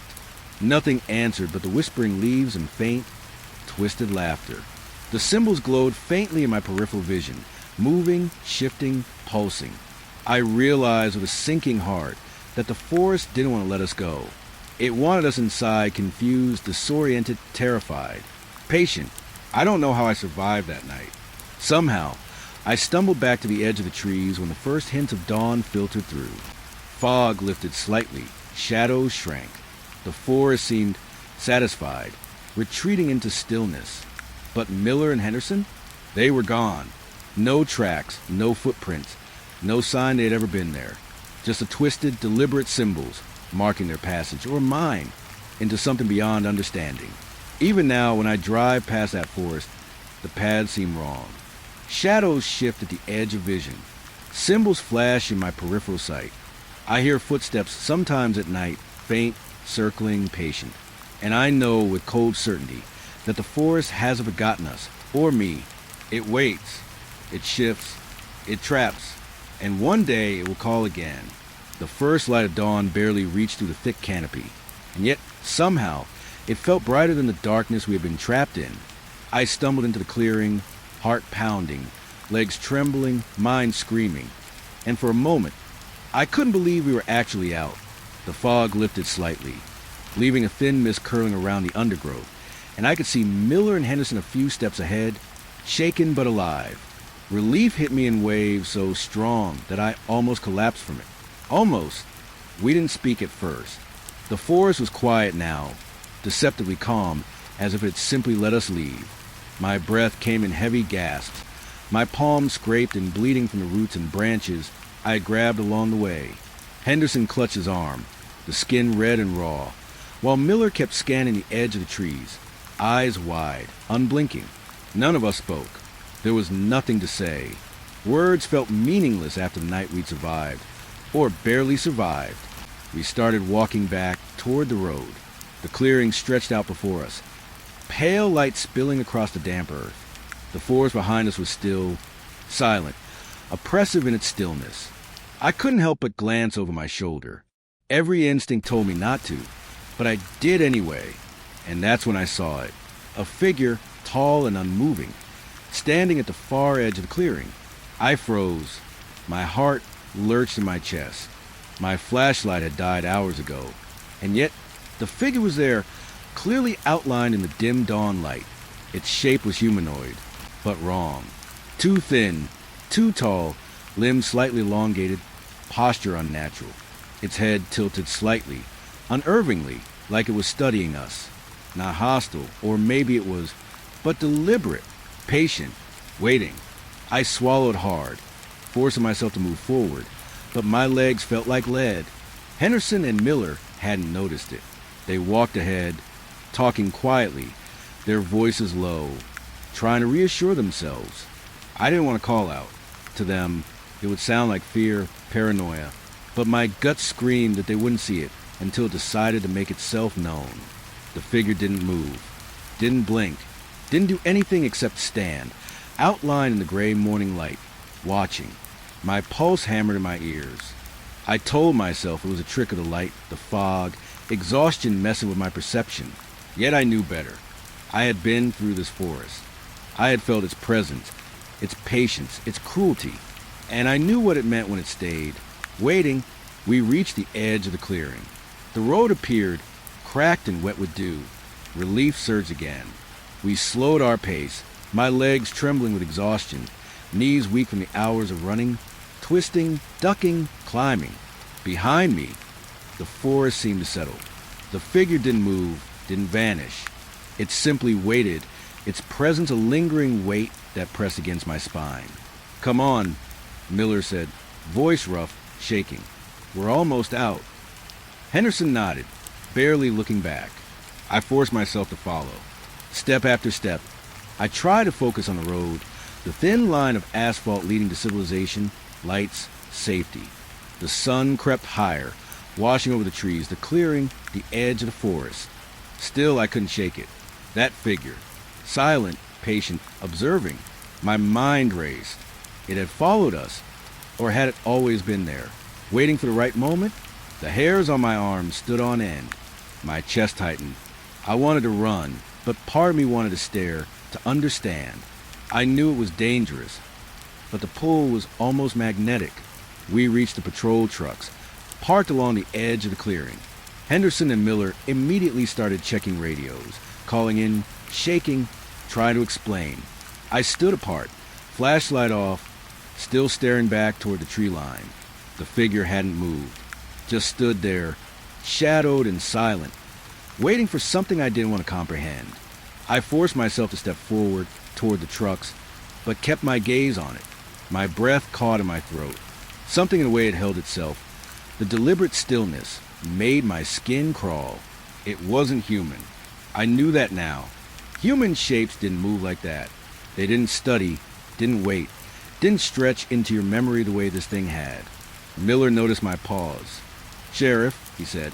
"We need to," he trailed off, noticing the direction of my gaze. I tried to speak, to warn them, but my voice caught. The figure hadn't moved, hadn't reacted, and that made it worse. Waiting, patient, not angry, not running, just watching. I remembered the footprints, the whispers, the shifting trails, the fog curling around us like fingers. I remembered the panic of the previous night, the laughter, the distorted voices echoing my own thoughts. And now, at dawn in the quiet light, I understood. The forest hadn't been random. It hadn't been an accident. And this figure, this presence, it had been patient all along. The thought made my stomach turn. I realized with sick clarity that it had been observing us for hours, days maybe, measuring fear, understanding patterns, learning. And it wasn't done yet. Its purpose was deliberate. It wasn't simply lurking. It was planning, shaping the memory of this night, shaping us. I shook my head, trying to clear the fear.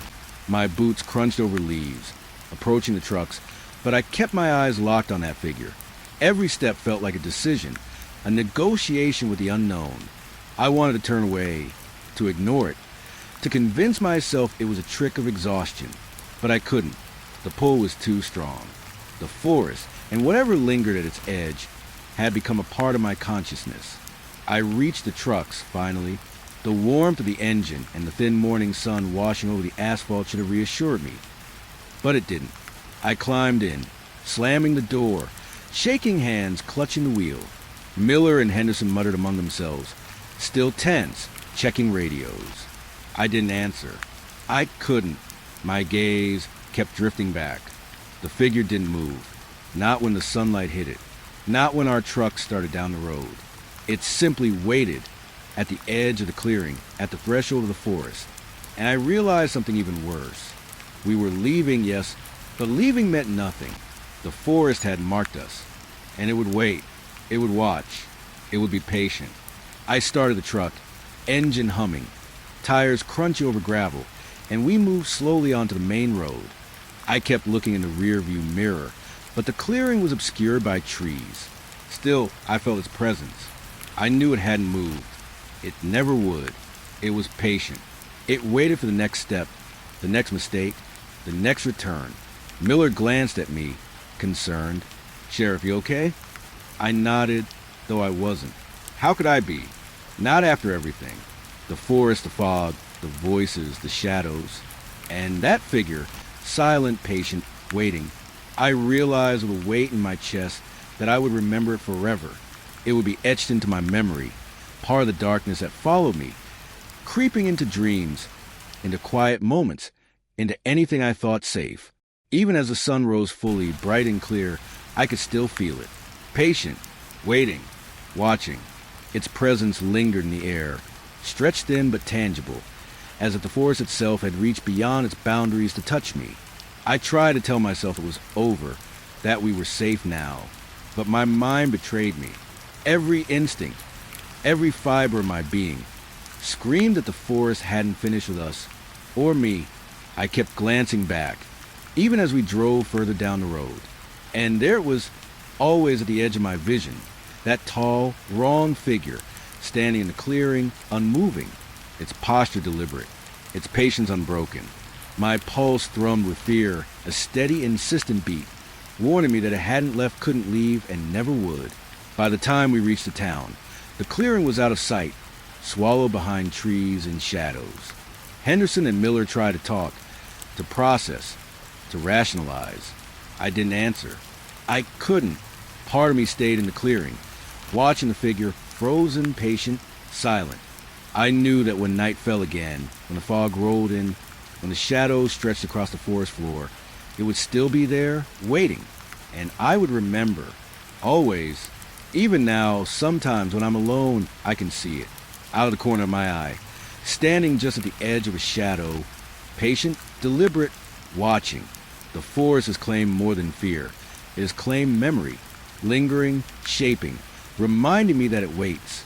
And I know, with every nerve in my body, that someday if I return, it will still be there, watching, waiting, patient. The call came just after midnight. A resident on the edge of town had reported strange activity at the old Hollow Creek Motel. Lights flickering, doors opening on their own, that sort of thing. I had driven past the place plenty of times during the day. Peeling paint, boarded windows, a place long forgotten. Now, under the pale glow of my patrol car headlights, it looked alive, threatening even. I parked on the cracked asphalt and grabbed my flashlight. The fog from earlier in the evening still lingered, curling across the parking lot like smoke. My boots crunched on loose gravel as I approached the front doors. A shiver ran up my spine. I told myself it was just nerves, the fatigue from the night shift, but I didn't fool myself. Something about this place felt wrong. The neon vacancy sign above the entrance buzzed weakly, flickering on and off, casting uneven shadows across the cracked pavement. I felt the hum of the old electricity in my chest as I stepped closer. My hand hovered over my radio, fingers twitching.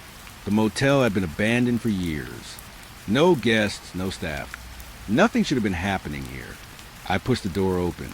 The hinges groaned, protesting after years of neglect. Dust rose from the floor in small clouds, swirling in the beam of my flashlight. The lobby smelled of decay, mold, old carpets, something metallic underneath. I paused, scanning the room. Broken chairs, a reception desk littered with papers yellow with age, the faint outline of a bell sitting there as if waiting for someone to ring it. I radioed in. Dispatch, this is Deputy Harris. Checking the Hollow Creek Motel. No signs of life so far. Over. Static crackled back. Standard procedure, just to make it known I was inside. No response about the strange activity. Probably the dispatcher had heard it all before. The floor creaked beneath my boots. I moved slowly, flashlight cutting through shadows.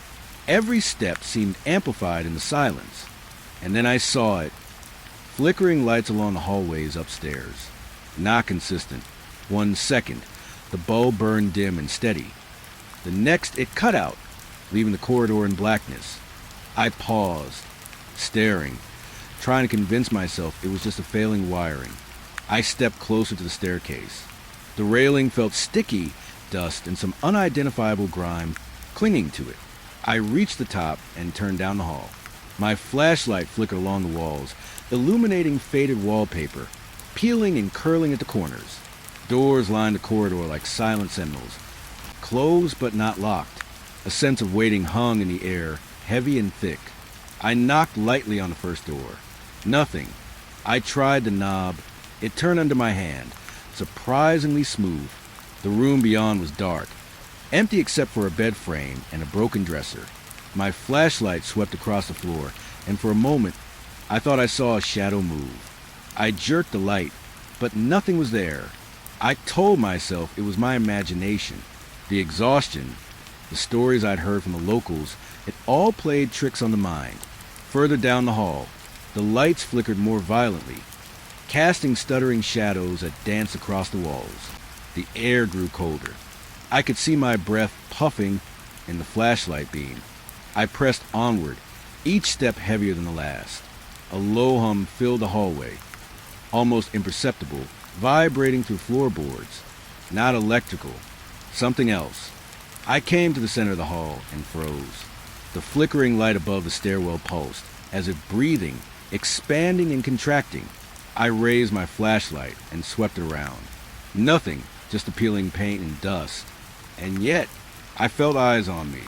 Not human eyes. Not looking from any visible face. Just aware, patient, watching. I reached another door, room 214. I barely touched the knob when I heard it. A faint whisper, like someone standing just behind the wall, breathing my name. My heart jumped. I spun the flashlight, half expecting to see someone step out. Nothing. The hallway was empty. Still, my skin prickled. I took a shaky breath, trying to steady myself. Just nerves, I muttered. You're alone. Just alone. I moved to the window at the end of the hall. Broken glass let in the night chill, and the trees outside swayed gently in the wind. But the shadows beyond the glass seemed wrong. They stretched, bending in ways the trees couldn't. I blinked, rubbed my eyes. The light flickered, casting an elongated figure along the far wall of the hallway. I spun, flashlight shaking in my hand. Nothing there, just the peeling wallpaper, the cracked floorboards. My radio buzzed. Deputy Harris, are you okay? Over. I swallowed, my voice tight. Yeah, just checking the empty motel. Everything seems fine. Over. I didn't mention the whispers, the shadows, the flickering light. I wasn't sure I could. I moved toward the stairwell, deciding to check the lower floor. The steps groaned under my weight. The air smelled worse down here, like mildew, rust, and something metallic, coppery, almost like blood. My flashlight illuminated the lobby again, and that's when I noticed it. The front desk drawer, once closed, now slightly open. A piece of paper peeked out. I stepped closer, hesitating, and pulled it free. It was a note, typed, faded. Words jagged and crooked despite the typeface. Leave before it wakes. I froze. My pulse raced. The words were simple, but the weight behind them pressed into me. I looked around. The lobby was empty. The chairs, the papers, the bell. Nothing moved. And yet I could feel it. Something waiting, patient, watching. I swallowed hard, trying to convince myself I was imagining it, but my stomach twisted. I stepped back toward the hall, planning to check the kitchen, but the floorboards groaned louder, echoing in the silence. I stopped. Footsteps? Not mine. Slow, deliberate, coming from the far end of the lobby. My flashlight beam swung toward the sound. Empty. Nothing. Yet the feeling persisted, crawling along my skin, gnawing at the back of my neck. I whispered to myself, stay calm. You're alone. Just alone. But my words were hollow, ringing false in the still air. I edged toward the lobby exit, flashlight trembling, every sense alert. Then the lights above me flickered violently, plunging the room into darkness. My flashlight wavered, then steadied, and in that brief flash of darkness, I could have sworn I saw someone or something standing by the reception desk, motionless, silent, waiting. I yanked the flashlight around, but it was gone. Just the desk, just the papers, just the shadows curling in the corners. My chest heaved. I could feel the air thicken, dense and heavy, pressing against me. I wanted to run, to escape, but every instinct screamed to stay, to see what it was. And yet, I couldn't. I backed toward the door, radio clutched in one hand, flashlight in the other. The buzzing neon outside felt like a beacon, a promise of safety. I kept glancing over my shoulder, expecting the figure to follow. Nothing, just a motel. Silent now except for the hum of the old neon, the creaking wood, the low whisper of wind through broken windows. I radioed again. Dispatch, Harris. I'm leaving the motel. No one inside. Nothing unusual. Over. My voice was tight, controlled, but my hands shook. I didn't mention the shadows. I didn't mention the whispers. Some things, I realized, weren't meant to be explained. Some things you just survived. As I stepped outside, the cool night air hit my face, a relief I hadn't expected. The fog rolled across the parking lot, but the shadows stayed within the motel. I glanced back once more. Windows dark now. The neon flickered weakly, casting faint, jagged shadows across the cracked pavement. No one, or nothing, stood in the doorway. And yet, the feeling lingered, watching, patient, waiting. I climbed into my patrol car, doors locking behind me. Engine hummed, lights on, a small comfort. I radioed again, stating my departure. The forest of broken wallpaper, the smell of decay, the flickering lights, the whispers, all behind me. And yet, I knew it hadn't really left. The motel had a memory now, and I was a part of it, a visitor, a witness. And if I ever returned, even in daylight, even in safety, I knew it would remember me too. I drove away slowly, headlights cutting through the fog. The neon sign buzzed weakly in the distance, a pulse in the darkness. For a moment, I imagined a shadow moving behind one of the upper windows, but I forced myself to look forward, to focus on the road. Some things, I told myself, are best left alone. Some places are patient. They wait, and Hollow Creek Motel, it would wait for the next curious soul. I didn't want to go back inside the motel. Even in the daylight, even with the sun cutting through the fog, the Hollow Creek Motel felt wrong. But my shift required me to check all reports, and Room 7 had been mentioned multiple times. Multiple residents had claimed strange things, lights, sounds, even glimpses of figures in the mirrors. I tried to tell myself it was probably vandalism or maybe teenagers sneaking in, but deep down I knew better. The kind of wrong I'd felt the night before didn't care about excuses. I stepped back onto the cracked asphalt and felt the chill of the morning fog creeping in from the surrounding fields. The air smelled faintly metallic, like iron left out in the rain. My boots crunched over gravel, a small comfort in normality, and I gripped my flashlight tightly, even though it wasn't dark yet. Something about the hallway to room 7 made my stomach twist. I paused at the stairwell, looking up the long corridor. Sunlight seeped through the broken windows, but it didn't touch the shadows at the far end of the hall. I climbed the stairs slowly, each step groaning beneath my weight. I kept one hand on the railing, more for grounding than balance. Room 7 was halfway down the hallway on the left. The number plate was barely hanging, tilted and rusted, but I recognized it immediately. I took a deep breath and stepped closer. The door was closed. I knocked lightly, just as I had for the other rooms. No response. I twisted the knob. Surprisingly, it turned easily. The door creaked as it swung open, revealing a room that looked normal. There was a bed neatly made, although the sheets were yellow with age. A dresser leaned slightly to the side. Dust covered everything, thick and heavy, disturbed only where some animal might have brushed past. The window blinds were partially broken, letting sunlight spill unevenly across the floor. Nothing about it screamed danger. Nothing except for the mirrors. 2 mirrors hung on the walls, one above the dresser, one opposite the bed. I shined my flashlight on them, sweeping slowly. For a moment, nothing seemed wrong. Then I froze. In the reflection, behind me was a figure, a man or something shaped like a man, standing just out of reach, silent, motionless. My pulse shot up. My hands tightened around the flashlight, nails digging into the metal. I spun around. The room was empty. Empty. I backed up slowly, eyes darting, heart hammering. My breath came fast and uneven. I raised the flashlight again, sweeping it over the bed, the dresser, the corners. Nothing. No one. Just the dust motes dancing in the light. My rational mind tried to take over.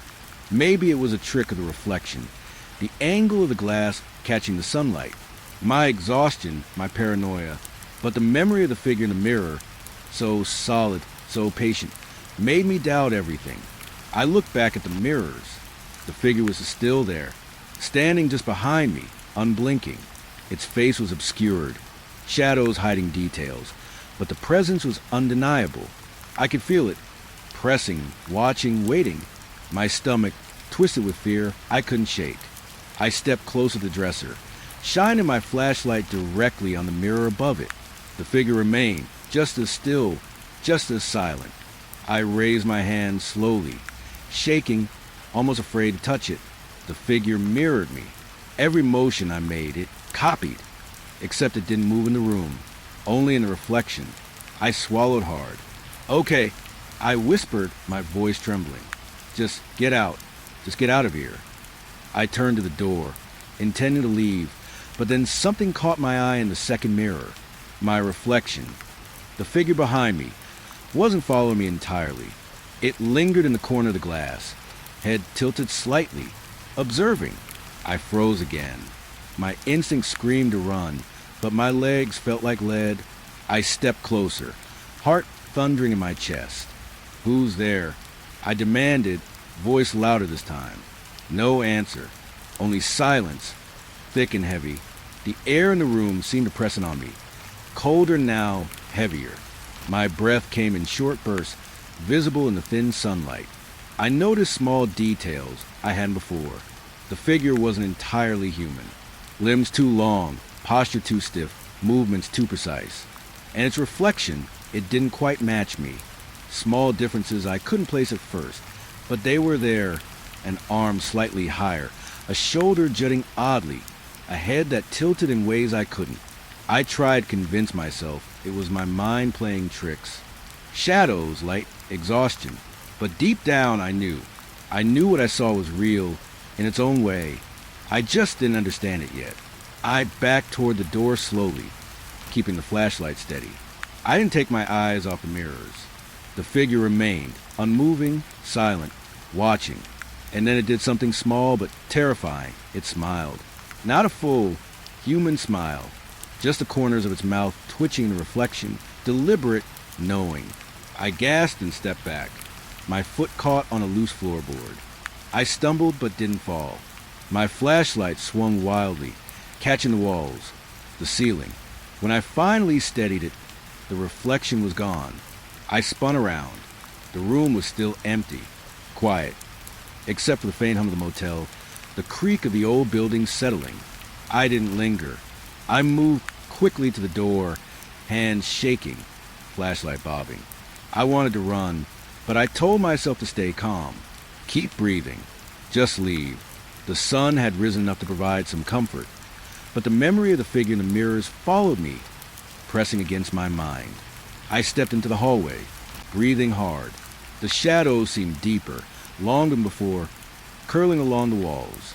I glanced back toward room 7. The door was closed, normal. Nothing about it indicated what I had just seen. And yet I knew the mirrors remembered. The room remembered. And whatever had waited there, it was patient. I descended the stairs, boots hitting the worn steps. Each creak echoed through the hall. And for a moment, I thought I heard footsteps behind me, light, careful, deliberate. I spun, flashlight sweeping the hallway. Empty, just empty. I reached the lobby and exhaled slowly.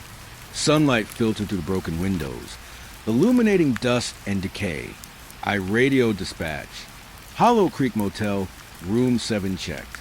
No one inside. Everything seems normal. My voice sounded hollow even to me. I didn't mention the mirrors, the figure, the smile. Some things weren't meant to be explained. Some things just were. I stepped outside, letting the cool morning air wash over me. I looked back one last time. Room 7's window reflected the sunlight.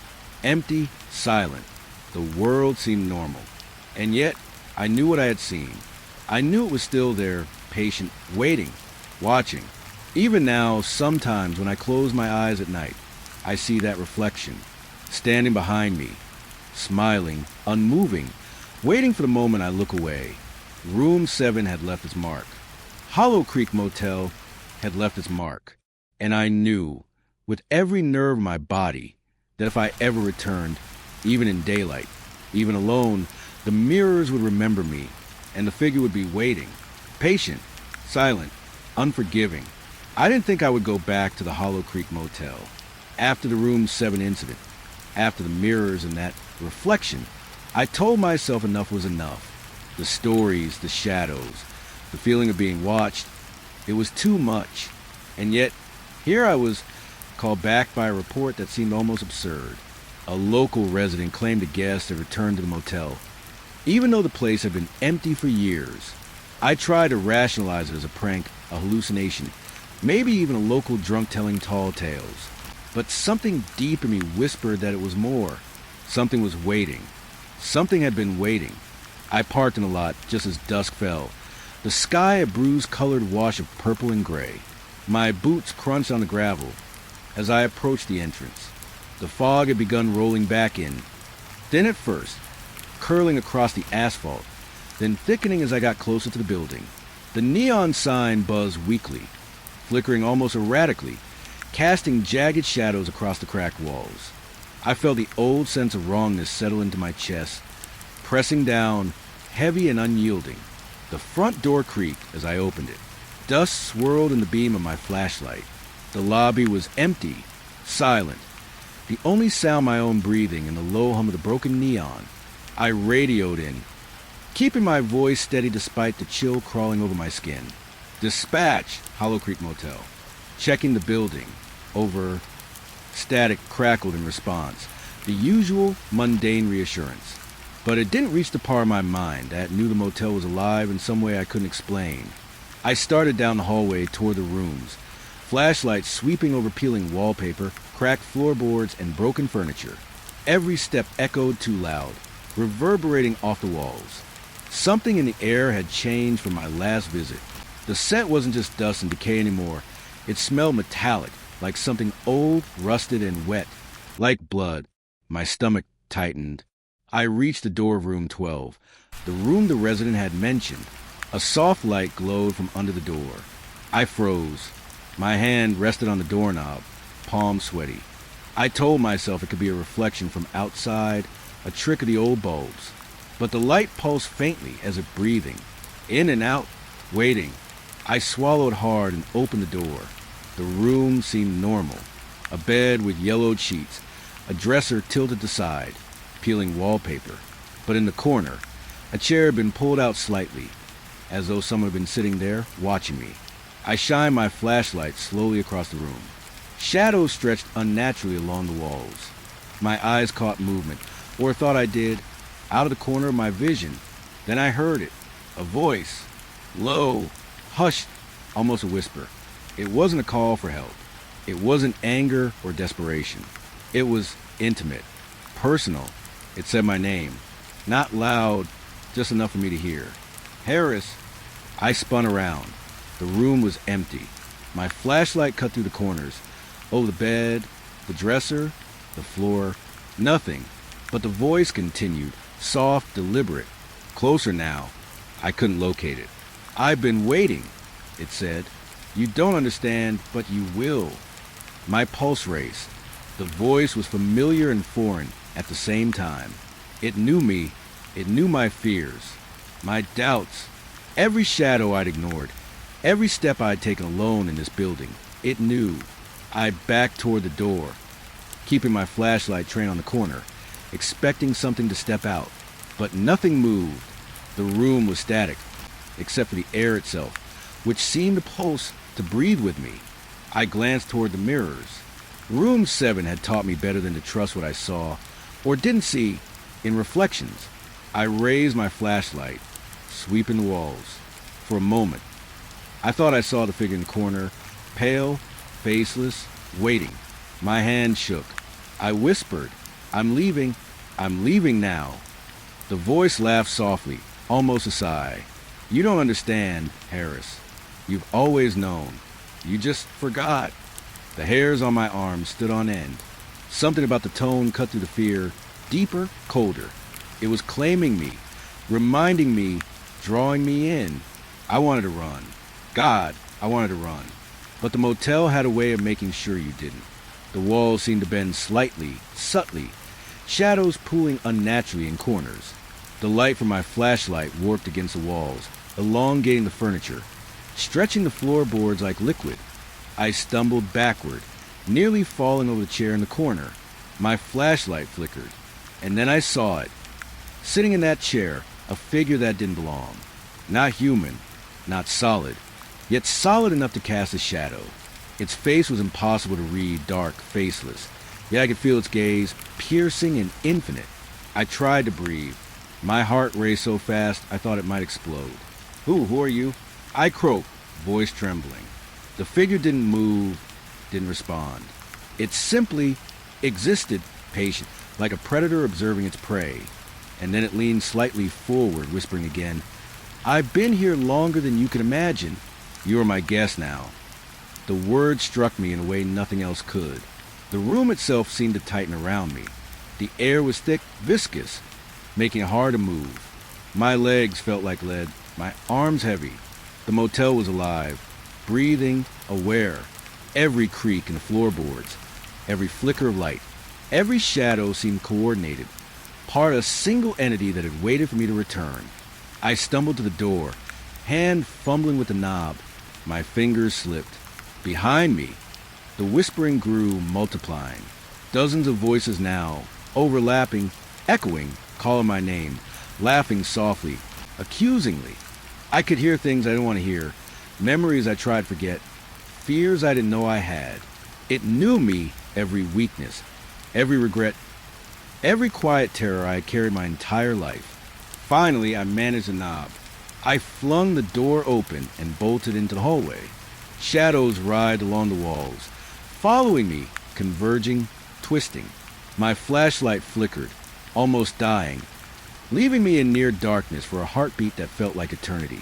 Every step echoed unnaturally, the sound bouncing in impossible directions. I ran down the hall, past rooms I had checked before, doors opened and closed on their own. Furniture shifted subtly, as though the building were rearranging itself to trap me. Whispers followed, insistent, intimate, cruel. I stumbled over the stairs, almost falling, but my legs carried me forward, driven by fear and the need to escape. I reached the lobby and slammed the door behind me, breathing heavily. My radio felt like a lifeline, yet I hesitated to use it, afraid the voices would intercept it, would speak through it. Finally, I called dispatch. Hollow Creek Motel. I need backup. The building, it's over.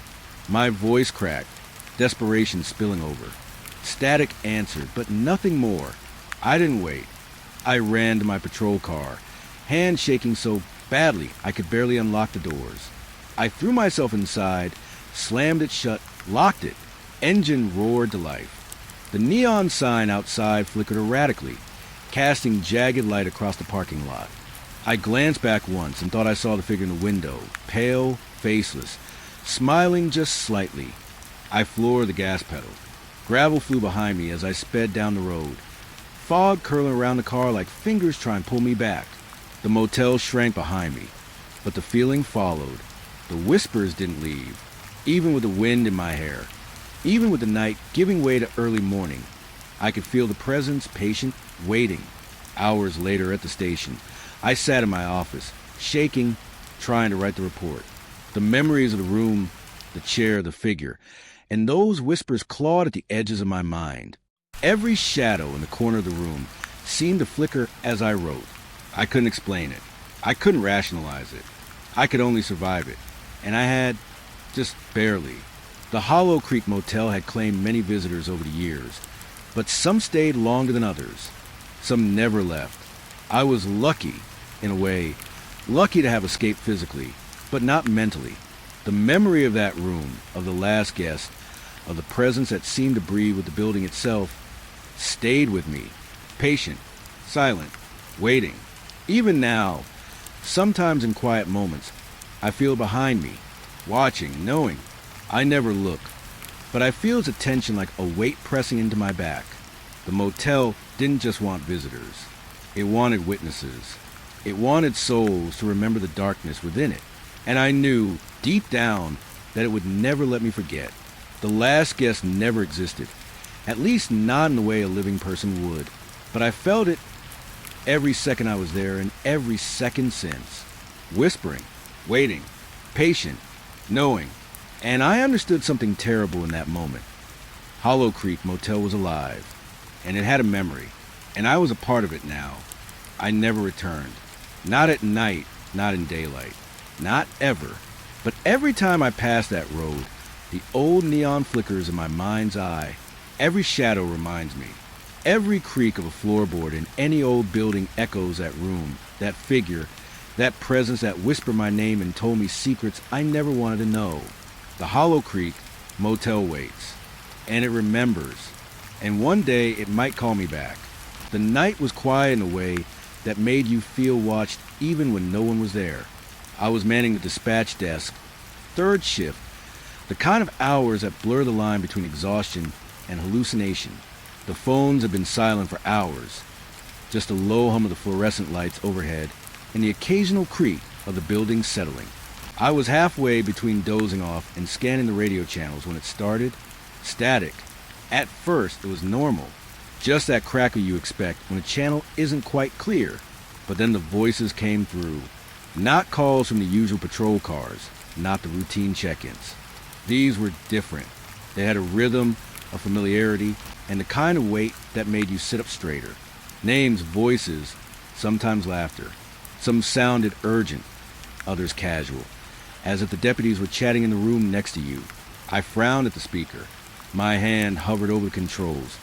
Tried to adjust the frequency, thinking it might be someone on a repeater from another county. But the voices didn't shift. They didn't respond to me at all. And then I realized something. Some of these voices were familiar. Too familiar. Names I had seen in old reports. Deputies who had died years ago. Sometimes violently. Sometimes mysteriously. I froze. For a moment, I just sat there listening. The crackling turned into murmurs, low and deliberate, weaving together. A dispatcher from 20 years ago called in. His voice almost warm, like he was sitting across from me in the room, laughing at a bad joke. Then another, a young deputy I'd read about in a file, reporting a routine traffic stop that ended in his death. I could hear the tension in his words, the nervousness, and then the static swallowed the rest. I rubbed my eyes. Maybe it was fatigue. Maybe I was imagining it. That night shift fog is something I can never describe to anyone who hasn't sat behind a mic at 2 a.m., listening to silence for hours until your mind starts inventing companions. But my rational side fought against it, and I tuned the radios carefully. The voices returned. They weren't calling for help. They weren't asking questions. They were just talking, reporting, joking, arguing. The past filling the airwaves, fragmenting into the present. I could hear an old deputy scolding a rookie for forgetting to log a report, followed by laughter, then static. Then another voice reporting a missing vehicle from decades ago. I checked the files on my computer. Everything matched exactly. The dates, the names, the calls themselves. I felt a chill creep down my spine. My hand moved to the phone, thinking maybe I should call the sheriff, or at least another dispatcher. But what would I say? I'm hearing voices from dead deputies. The thought made my stomach twist. I leaned back in my chair and let the voices continue. Some were frantic, panicked, screaming over accidents or fights. Some were calm, bored, talking about the weather or coffee breaks. The strangest part was how alive it felt. They weren't echoes in my head. They weren't recordings. They were alive, somehow existing in the room with me. Each voice had space. Wait. I could imagine them walking past, leaning against the counter, tapping fingers on the desk. It was as if the night had folded time over itself, and I was sitting in a space where past and present collided. I caught one name, and my heart skipped. Deputy Larson. He had died in a patrol car crash 5 years ago. Same night, same hour, according to the reports. And there he was, clear as day over the speaker, arguing with another dispatcher about missing paperwork. His voice trembled slightly. That nervous edge he always had, the same tone captured in old files. I tried calling back on the channel, asking if anyone was there, if the current deputies were on the line. Only static responded. Then the voices shifted. Some grew closer, whispering my name now. Quiet first, almost teasing, like children playing a game in the dark. My pulse raced. My hands shook. I gripped the desk to stay grounded. They were talking to me, not just anyone. Me, the night dispatcher in a lonely office surrounded by walls that had been listening for decades. Harris, a voice breathed, soft and deliberate, yet unmistakable. Harris. I swallowed hard, trying to steady my breath. I wanted to stand, walk around, even run, but my legs felt heavy, as if the chair itself had latched onto me. I had to keep listening. I had to. The voices were weaving stories now, personal, dark, almost confessional. They whispered mistakes, regrets, accidents that had never been reported in the files. They told secrets about people long gone, about things that never happened, about crimes unsolved, whispered as if expecting me to act, to respond. A sudden jolt of static interrupted them. Then a single, clear voice. It wasn't old. It was mine. My own voice, distorted slightly, coming from the speaker. I had never spoken. I hadn't moved my mouth. Yet the radio carried my words. Words I hadn't said yet. My tone caught between calm and panic. My blood ran cold. I reached to turn off the radio, tried to silence it, but the volume knob wouldn't budge. The static hummed louder, a low vibration that filled my chest, like it was resonating with my heartbeat. The voices multiplied, overlapping, filling the room, layering over each other until I could hardly distinguish one from the other. Some were frantic, some mocking, some guiding, all of them alive. And I was trapped, listening. Time stopped. I had no way to mark it. Minutes? Hours? I could hear distant thunder outside, a soft rain pattering against the roof. But the room was isolated, silent in every other way except for the static chorus. I felt dizzy, disoriented, as if I had been pulled into their world. I could smell old paper, coffee, cigarettes, the little details from decades of night shifts I hadn't even known were recorded in the air. I wanted to scream. I wanted to unplug, run, anything to escape, but my body refused. I was bound by the voices, by the past. Each name, each story, each small mundane argument reminded me that I was alone, yet surrounded by those who had come before, all trapped in some invisible lair this night, all watching, all waiting for someone new. I thought of my predecessor, who had warned me about the late shift. It'll get into your head if you let it, he had said. I hadn't believed him. Now I did. I felt it creep under my skin, threading into my thoughts, touching the edges of my memory. Faces of deputies long dead flickered in my mind's eye. I could see their desks, their hands on controls, their nervous glances at the dark corners of the room. And I was part of it now, part of the rhythm, part of the shift that had been looping for decades. Suddenly, one voice broke through, clearer than the rest. Not distorted, not in static. Calm, deliberate, commanding. Harris, it said, softer than a whisper, yet louder than anything else. Don't forget, don't turn away. I couldn't move. I couldn't speak. I could only listen as my own name was repeated over and over, growing in urgency, growing in weight. The other voices fell silent for a heartbeat, like they were listening too, waiting to see what I would do. Then, just as suddenly, everything snapped. The voices faded. Static returned to normal, and the office was silent. I was alone. The fluorescent lights buzzed normally. The rain had slowed to a drizzle. My hand shook uncontrollably, and I sank into my chair, gripping the edge. I dared not speak. I dared not touch the radio. But I knew they were still there, beneath the static, beneath the walls, within the echoes of every night shift. The voices waited. They were patient, persistent, and watching. I was now part of the chain, a link between the living and the lost, a conduit for the late shift static. And I knew I would never be alone in the office again. Not really. After the late shift static had finally quieted, I thought the worst of it was over. I told myself it was exhaustion. Nothing more than a tired mind creating shapes and voices in the dark. But that night, walking through the station on my rounds, I realized the building itself had its own memory. The hallways remembered everything. It started with the lights. Flickers at first, subtle, like the fluorescent bulbs were tired. I paused in the main corridor, the linoleum cool under my shoes. A shadow moved at the edge of my vision.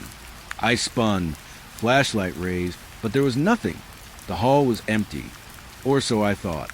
I walked slowly, trying to shake the unease settling into my chest. The walls were lined with old photos, retired deputies, awards, crime scene snapshots from decades past. I remembered seeing some of the same faces on the radio earlier, those voices from past shifts. Now I felt them watching silent through the glass frames. My reflection caught in the polished surface of the plaques made me flinch. For a brief moment, it looked like someone was standing just behind me. But when I turned, nothing was there. The station was too quiet, too still. Even the hum of the air conditioner seemed muted, like the building was holding its breath. And then I heard it, a sound faint at first, like footsteps. Not my own, not the ones I've been making, but deliberate, slow, pacing in the hall behind me. I froze, straining my ears. The footsteps stopped. Then came a whisper, soft, almost indistinguishable. Words I couldn't quite make out, like a conversation just out of reach. The sound shifted as I moved, always a little ahead, always just out of reach, luring me deeper into the corridors. I rounded a corner and the air changed. It smelled faintly of smoke and something coppery, blood, I thought, and shivered. Shadows stretched unnaturally along the walls, folding into corners, lengthening across doors. I could see the outlines of figures, moving in time with the distant echo of the footsteps. At first, I thought my mind was tricking me, but then I realized they were replaying old crimes. In one hallway, a shadowy figure raised a hand to strike another. I froze, heart hammering. I remembered the report from years ago, an assault in that very corridor, a fight between a deputy and a suspect. The shapes moved without sound, reenacting the event endlessly. It was like the building had recorded every incident and was replaying them, shadows cast over time. I blinked, trying to convince myself it was an illusion, but I could see the small details. The suspect's posture, the deputy's hesitant strike, the moment of hesitation before the hand came down. And when the motion ended, the shadows dissolved into walls, only to reappear a few steps further down the corridor, enacting another crime, another arrest, another heated argument. I walked cautiously, flashlight sweeping the hall. Every door I passed seemed to breathe, expanding and contracting subtly, like the station itself was alive. My own shadows stretched in unnatural directions, merging with others that weren't mine. I could see them move, figures that didn't exist in the present but whose actions were burned into the memory of the station. A suspect handcuffed, a deputy drawing his weapon, a scuffle on the linoleum floor, and over it all, a constant whispering.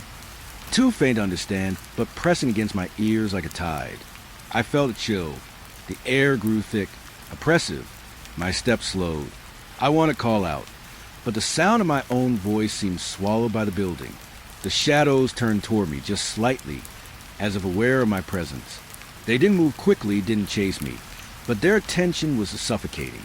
I realized that they were always watching, and I had become part of the station's memory simply by walking its hallways. I turned a corner and came upon the holding cells.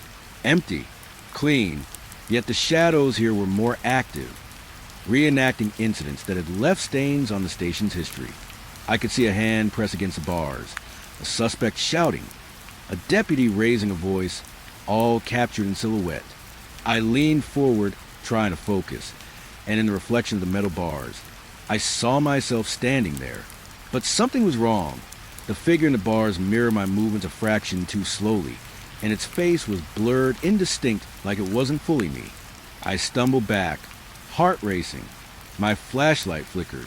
The whispers grew louder, overlapping, turning into murmurs, murmurs into phrases. Names I had seen in old case files were spoken, quietly, accusingly. Harris, Harris, I froze. The voice was familiar. One of the voices from the late shift static, calling my name now, tangible, threaded into the shadows. I took a step forward, shaking, trying to convince myself it was just my imagination. But the shadows reacted. One moved a fraction closer, another twisted slightly, converging toward me. The walls themselves seemed to pulse, the linoleum rippling faintly underfoot. The station was breathing, alive in a way I hadn't noticed before. And I realized the memories of every crime, every fear, every argument that had ever occurred here were stored here, not just in files or in walls, but in the very space itself. I could see events layered over each other now, multiple incidents happening at once. A chase down the main hall, a struggle in the stairwell, whispers and argument in the locker room. The shadows collided and separated, replaying fragments endlessly. It was overwhelming, surreal, impossible. I wanted to cover my ears, to run, to escape, but I couldn't.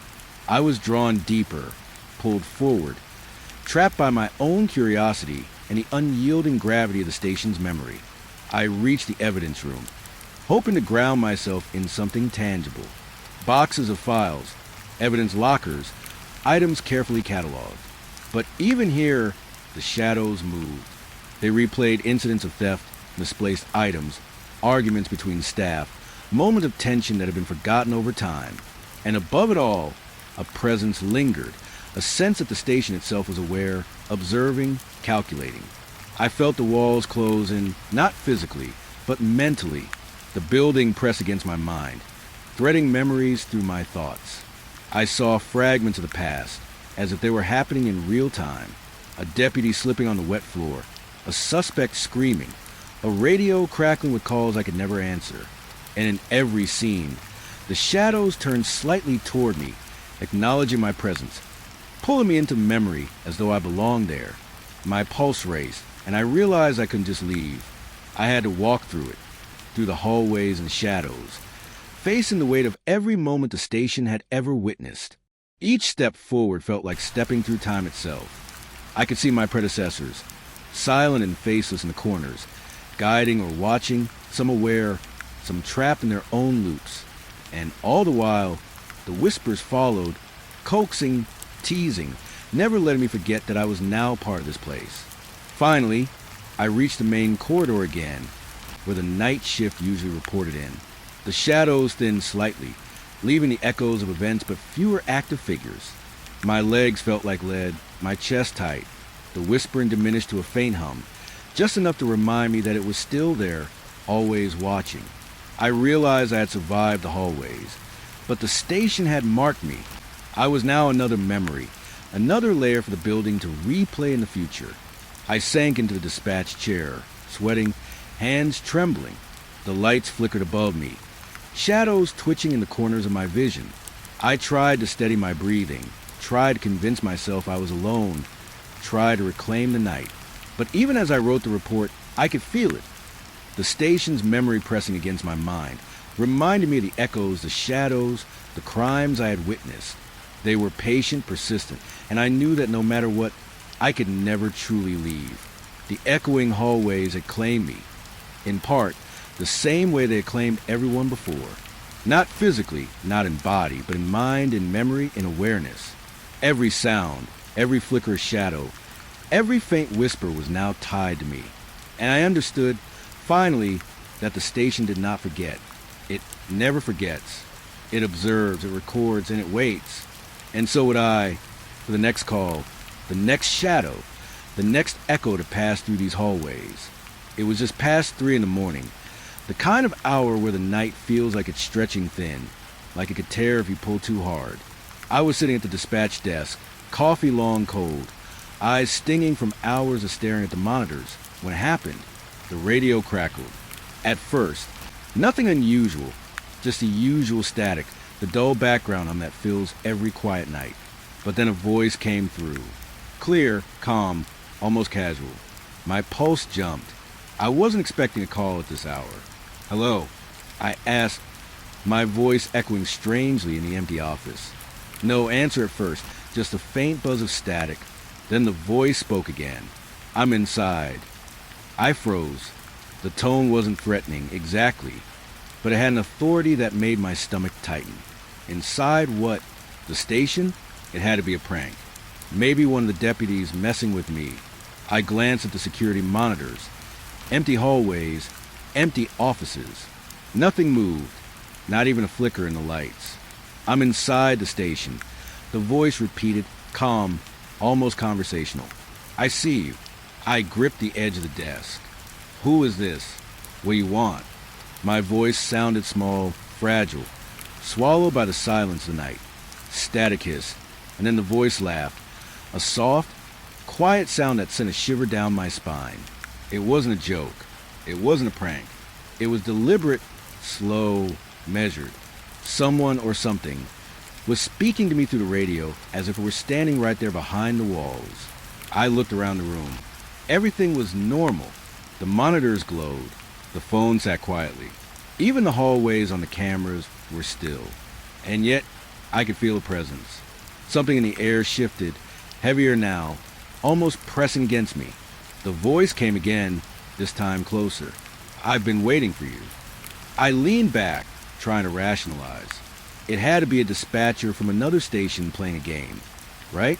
Maybe someone thought it would be funny to call in with a fake identity. But then, a detail froze me. The voice didn't just speak. It knew things, small things, details about the station I hadn't mentioned to anyone, quirks in the way I had arranged the desk, the exact brand of coffee I always left on the counter. I swallowed hard. My fingers trembled over the keyboard. Who are you? There was a pause, long enough that my ears strained to catch something else, but only silence answered. Then, almost a whisper, the voice replied, Look behind you. I turned sharply. The office was empty. The chair next to mine sat still. The filing cabinets didn't move. My reflection in the darkened windows stared back at me. Alone, my heart raced, banging in my chest, loud enough I thought would echo down the empty hallways. The radio crackled violently. The voice, now distorted, overlapping itself, said, I'm everywhere and nowhere. I yanked a handset from the cradle. Tried to call another dispatcher. Tried to make a normal connection. But every line was dead. The phones, the intercom, even the computers flickered, buzzing faintly with static. The building felt alive, breathing, waiting. I stumbled to my feet, the chair tipping slightly behind me.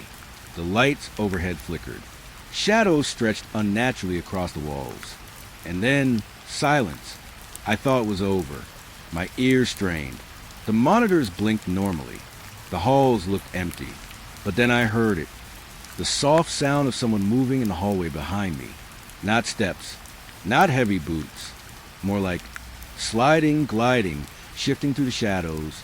The radio snapped to life again, blasting a distorted, layered version of my own voice, calling out my name over and over. Harris, Harris. I spun, hard in my throat, searching for the source. Empty hallway, empty office. My own voice coming from the radio, echoing, taunting. My hand shook so badly I dropped the handset. It hit the floor with a sharp clatter, bouncing once before landing quietly. Then the lights went out. Pitch black. The hum of electricity vanished. The monitors went dead. The station, my refuge, was swallowed by darkness. I couldn't see my own hands in front of my face. My breaths came fast, shallow. Every instinct screamed to move, to escape, but the room felt smaller now. Walls closing in, air thick and hard to breathe. And then I heard it again, soft, whispering directly in my ear. Don't leave. Not yet. I spun blindly, chest tight, heart hammering. I couldn't tell where the sound was coming from. Behind me? Above me? Inside my own head? Every shadow seemed to stretch, grow, pressing in closer. My reflection in the windows had vanished. The darkness felt thick, almost physical, like I could reach out and touch it, and it would reach back. I forced myself to move toward the door, hands outstretched, counting steps carefully. Each one echoed unnaturally, though the floor was silent. I reached the door handle, cold metal against my fingers, but it didn't budge. The door refused to open, stuck as if the building itself had swallowed it. The radio crackled one last time, a long, drawn-out burst of static. And then the voice came again, closer than before, calm, deliberate. "I've been waiting." I couldn't see anything, but I felt it. Watching, breathing, knowing.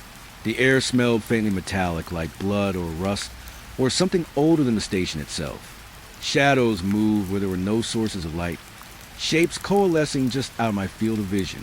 The presence was all around me, pressing against my chest, whispering my name, teasing, taunting. My legs shook. My mind raced. I tried to speak, to call for help, but my own voice caught in my throat. It was as if the darkness had swallowed my words before they could leave my lips. I was trapped in the station, with a presence that could bend time and space in a way I didn't understand. And then, abruptly, the lights returned. Monitors blinked back to life. The phones buzzed. The static vanished. Everything looked normal again, except for me. I was standing in the same place, heart racing, drenched in sweat.